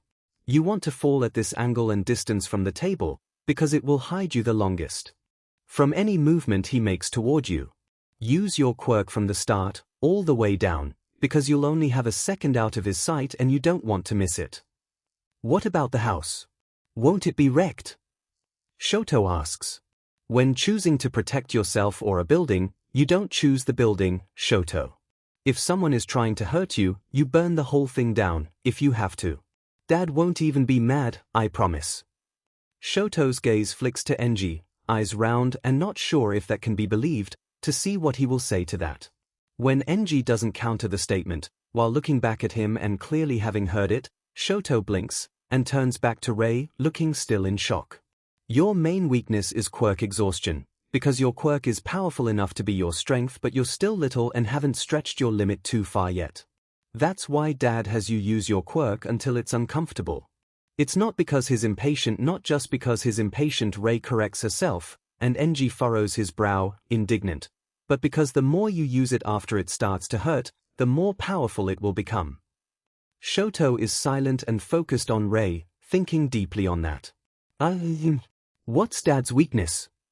Shoto asks, ignoring the police officers, his attention fixed on his mom. Izuku. Oh, he's got a whole slew of them. Izuku stops, realizing now might not be the time to get into Enji's weaknesses, and glances at the faces around and realizes that you could hear a pin drop. Backs are straight and muscles are tense and all eyes are on him. Endeavor, a slew? That guy's brain seems to not be functioning in the making sentences department. She seemed so small and nice when we first got here. Someone Izuku can't see whispers. They don't seem keen on showing themselves. Izuku knows that too much time is passing, that the pretenses are about to come to an end, and he'd rather be in the same room as Endeavor when it happens. He stands with Shoto and makes his way for the archway to the living room. Everyone in the house would say they are here to help, and Izuku trusts Aizawa at the very least to try his best at it, but in reality, his only ally is the glaring man with watering eyes on the couch. Because who else has the gall and stubbornness to stand between Shoto and the law? Izuku didn't come back in time just for Shoto to get dumped into foster care, and Enji might do a lot of things wrong, but Enji would never let anyone take Shoto without a fight. The female officer, Guada, steps out into his path. The report isn't filled out yet. Let me take him for you. We can go color, or something, right, kiddo? Her eyes shift to smile at Shoto. Shoto eyes her, the boy looking caught between wanting to stay with his mom and not wanting to be rude or bad. Out of the way, please. Izuku makes the request direct and does not phrase it as a question. His face is no longer feigning any sort of innocence or naivety and has settled into something firm and challenging. Aya, the woman stares at Izuku, taken off guard at the change, her hands still held out to Shoto. Izuku thinks maybe he sees the remembrance of his advice on how to take her down flit across her face. Listen, Mrs. Todoroki, a cop behind him says, we got a domestic violence call from a child. We can't just leave him in the situation without due diligence and calling child protection. You're going to have to give him to us. Shoto jolts at that. He spins from the officer to Izuku, fingers tightening in Izuku's shirt. They're taking me away? You said that they would help. His voice gets high and breaks, and tears pour out of his eyes like they were just waiting on the precipice to come out. No, Shoto, they're not going to take you away, Izuku says, using the most soothing voice he can. One of the officers says, reaching a hand out in supplication, clearly uncomfortable with lying to the child and setting him up only for the truth to prove a betrayal of his trust. It's just until we can verify his safety. Child protection will interview and... Izuku ignores him and squats down, setting Shoto on his feet and holding onto either side of his waist while he looks him in the eye. You see, it's not always fair, he says, cutting off the officer's words that are panicking his child, and getting Shoto's eyes completely on him, but the way the world works is that the strongest get their way. And Dad and I together are going to be the strongest here. That's not really how the law works. The officer reaches for Shoto's shoulder as if to coax him, and Shoto shrinks away. Before the cop's fingers can make contact, Enji speaks up. I will punch you so hard that you'll taste your stomach, he says, voice smooth and dangerous. The officer snatches his hand away from Shoto and stumbles backward in his haste to retreat. Which sort of proves Izuku's point. Shoto looks at the officer, and Izuku watches him realize that his father can repel them with his intimidating presence alone, without even getting off of the couch, and relief and/or permeate his expression. You see? Izuku says, and runs a hand through Shoto's hair and encourages him with a smile. You're perfectly safe with Dad and I here. Enji lets his narrowed gaze linger on the man, watching him retreat and shake in his shoes for a moment. A perk of letting your temper actually cause damage every once in a while is that they don't accuse you of bluffing before glancing at Shoto. He intends to take a quick check of how his son is taking the situation, and evaluate what kind of behavior he can expect from his kid, but his gaze gets snagged on Shoto's face. Shoto's mouth is parted and he's staring at Enji like he's never seen him before, like he is something that Shoto has suddenly realized is vital. Enji stares back, studying the look. The first thing that pings is that it's nothing like any look he's ever given Enji before. Shoto's gaze always has fear in it. Enji has never looked straight into his son's eyes and not seen fear. Sometimes it's accompanied by other things, like sadness and tears, and even, on the rare occasion, hope or anger. But fear is a constant. This look that Shoto has now. It's like he just realized that Enji is good for something, like he has value. Enji has been Shoto's main protection since he was born. He's protected him from the elements, from starvation, from being left to become weak and dependent on others. He's been on the front lines between Shoto's world and villains that would destroy it. But in Shoto's mind, plain on his face, this is the first time that his father has stood between him and a threat. Enji should be miffed, but instead his own world is somehow tilting on its axis, and he can't look away from the stare that Shoto is giving him. You can't just threaten a police officer. Endeavor. Are you listening? Enji doesn't answer, staring at Shoto. Enji's not an idiot. He knows that the feeling in his body at this moment is all manipulative biology to continue the survival of the species, but that doesn't stop him from wanting to keep that look on his son's face, or from the endorphins wiping away half of the pain he'd been feeling a few seconds ago. It's kind of like being high. No, it's exactly like being high. He's doped up on natural oxytocin or some shit. Non-compliance with child protection protocols is grounds for arrest. We don't want to make this an even bigger media disaster, but if we have to, we'll bring in All Might. That name shatters the calm on Shoto's face, and he whips back around to Rei. Mom, he says, panicked.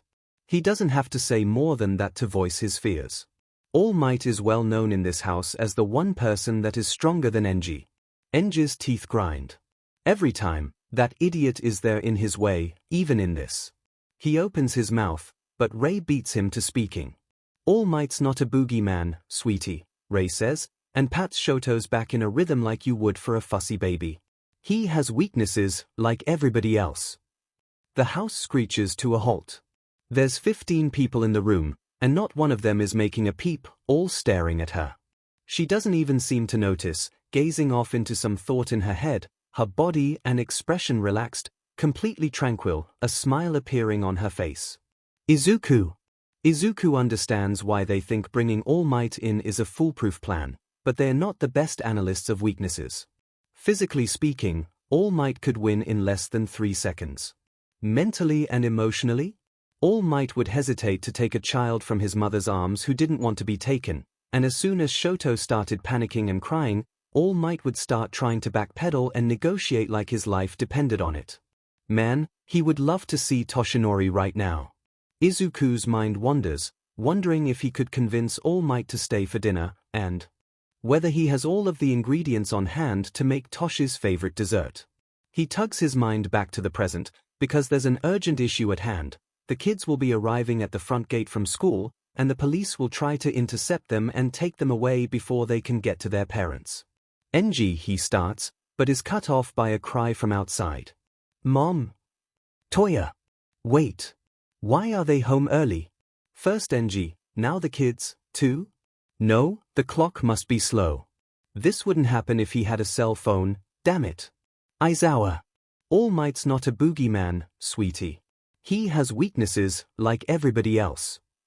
Shota has already heard her ruminate about All Might losing a fight, so he's not prepared for the comment, per se, but the rest of the room is blindsided for the first time. Even Endeavor, who has presumably lived with the woman for years, has frozen with his mouth half open and is staring at her. It's a crazy thing to say, and yet that she's demonstrated that she can make rational and effective battle strategies, which makes him hesitate to dismiss her words out of hand, even though he can't see how she could accomplish anything against All Might with their current surroundings. Fighting All Might with fire or ice would be a joke. The man can punch flames right out, and moves too fast, like passing a finger through a candle flame and not getting burned. Impossible. But Mrs. Todoroki seems unfazed by the threat of All Might. She's the kind of calm that you can see in her eyes, her body relaxed. It's only further evidenced when her lips draw up into a smile. Shoto gets a chill down his spine.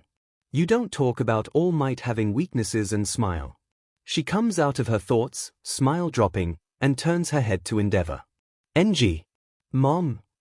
Her attention jumps to the door, and little Shoto perks up and leans from his mother's arms in anticipation. A small herd of footsteps pounds up to the door and white flames bloom, sending a wave of heat through the room. Shoto starts to activate his quirk on reflex, but then the red-haired boy from the Todoroki family photo bursts inside. Toya! The other two siblings are on Toya's heels, and an officer stumbles in after, cursing, with a burnt sleeve and sweat on his face, clearly having failed in his job to detain them. But usually kids don't use their quirks on officers of the law just for asking them to come with them, and these kids have rare elemental quirks that can hurt people easily. Apparently, defying authority runs in the family. The nearest officers and heroes step in to cut off their path to their parents. Shoto makes a wounded sound at this, and his eyes fly over to his father, looking for intercession. Shoto knows this is a bad button to hit for the kid, and his gut tenses in apprehension of seeing more sobbing. Flames erupt from Toya again, and Shoto's relieved to see the officers scatter out of the children's way. Buchi's eyes shoot to Shoto, holding a singed hand, brow furrowed. Eraser! Shoto looks at him with half-lidded eyes, unsympathetic. What? Buchi stares at him for a moment, then gives up. Endeavor had leaned forward to rise to oppose the police, but settles back against the couch now that his children have gotten through, watchful over them. The kids run to their mother. The boy with white hair is crying, mouth curved down in sadness, tears on his cheeks. Mom! What's happening? The girl, Fuyumi, just looks anxious, and her throat is tight, like she can't talk. Toya ignores everything else and runs his hands down Shoto's shoulders and checks him over. Shoto's stomach sinks and his tension grows at the insinuation of the reason he might do that so automatically. Toya overreacted every time Shoto got a training injury, Endeavor said. How effing often were these injuries that Toya checks Shoto over like it's a tick of his as soon as he sees him and doesn't even pay attention to a room full of police? That he automatically assumes Shoto is hurt when there's a room full of police? Shoto lets himself fall forward from the waist, Toya catching him and squeezing him to himself. Unlike his parents, all reports and visible actions of Toya seem to be nothing but good for Shoto, and his arms are the only place so far that Shoto went from his mother without hesitation. Toya could be an important ally. If they can get him to come willingly, then Shoto may come willingly as well. Shoto! Shoto's heart lifts at Toya's voice. He can't wait to tell him that he's going to stay with him in the West Wing now. The police close like a monster's maw, though, swallowing up all sight of his siblings, and Shoto's tummy clenches up and that familiar pressure and sting in his eyes begins as the despair and fear cover all his previous emotions. He turns to his dad, hoping he'll stop them. Dad's brow furrows and he starts to rise from the couch, and Shoto's tummy releases in relief, seeing Dad will do something. But then Toya's fire surges, heating up the room and sending the police and heroes scattering away from the flames. Toya runs to Shoto. His brother's hands on his shoulders and arms keep Shoto back for a moment, but once Toya's hands are out of the way, Shoto dives onto him. Toya catches hold of him and hugs him tight. Toya! There's tears on his little brother's face, but there are no more coming, now that Toya shook off the police that were trying to keep them separate. Shoto's shoulders are straight, not hunched and tired, and his face looks healthy. There's no winces when Toya runs his hands down Shoto's arms, no complaints or fearful looks in their father's direction, even though Dad's right there on the couch. Shoto falls into Toya's embrace, but he just looks happy to see Toya, not desperate for comfort. Toya's heart is still fluttering like a trapped thing, unable to stop as fast as his fear is placated, but a semicalm settles over him from the relief. He's only a little worried, now. Arriving to a cop trying to block them from their parents had terrified his two siblings. Toya had been scared of being blocked from Shoto, scared that something had happened to him. Toya looks at his mom, waiting for her response. I'm sorry. I should have been at the gate to get you. Mom squats down and pulls Natsuo into a hug, and Natsuo clings. No one is separating you from us. Natsuo sags into her at those words, reassured. Fuyumi lets out a breath like she'd been holding it all of this time. Toya's not so sure, though. Maybe Shoto should go with the police. What if Mom breaks down again? What if she can't keep her promise to keep Shoto safe? The idea of being taken and separated from his mom and his siblings was terrifying last year, but since Dad divided them from Shoto, and Mom started closing herself off from them, being taken away is not as scary as the thought of going back to listening to all of the screams and crying through the door, or seeing Shoto pale and bruised for a couple of minutes a night and then having to let him go back to living with their parents, where no one takes care of him. Toya blinks and tears are displaced, tickling in trails down his cheeks. Mom glances up at him and her eyes widen, her hand catching his wrist and encircling it. Toya! A man's voice from behind him. He turns to look over his shoulder and meets the gaze of a man in a black jumpsuit with a gray scarf that wraps around his shoulders an excessive amount of times. There's a flicker behind the man's eyes when he sees that Toya is crying, but Toya doesn't bother to wipe his cheeks, his arms engaged in holding onto Shoto. Do you want to help us get Shoto out of here? Yes, Toya says. No! Shoto's fingers clench in the shoulders of Toya's school shirt, too close to his neck, and Shoto's thin little child nails sting when one of them catches his skin in the motion. Toya! I don't want to go. You're not going anywhere. Dad rises up from the couch, intimidating scowl on his face, and Toya clutches Shoto tighter to his chest and stumbles back a step. The cops look between him and his father with surprise on their faces and step forward between them, but seem afraid to get in the blast zone of his father. Mom's arm catches him around his back, hugging him and Shoto close to her, stopping him from going any further. Sit down, Enji, she says. And Dad does. He just looks at them for a second longer, then sits as Mom tells him, the scowl on his face fading to merely a pensive watchfulness. Toya blinks at his father. But even if Dad is acting like he has patience for once and there are cops surrounding them, Toya keeps a wary distance and an eye on him. There's no way Dad won't get mad and try to stop him the moment he takes a step for the door with Shoto, but the police and heroes are here and want to take Shoto, too, and he can use his own flames if he has to. He won't get a better chance than this. There'll be a fight, but he can get away with the police here helping. Mom's hand moves up to slide through the back of his hair, and he turns his head to look at her. He turns his hand to take hers, the one that was holding his wrist. Mom, come with us. As if I would let you go anywhere without me, Toya. She tugs a bit of his hair lightly, and Toya's tension eases, a smile losing the battle on his lips as more tears come. He wants to tug her and go, impatient to leave.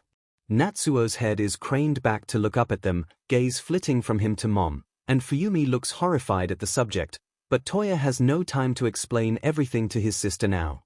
She'd probably still want to stay, even if he told her. I have my own preferred way for this to go, though, so let's talk first, okay? Mom says.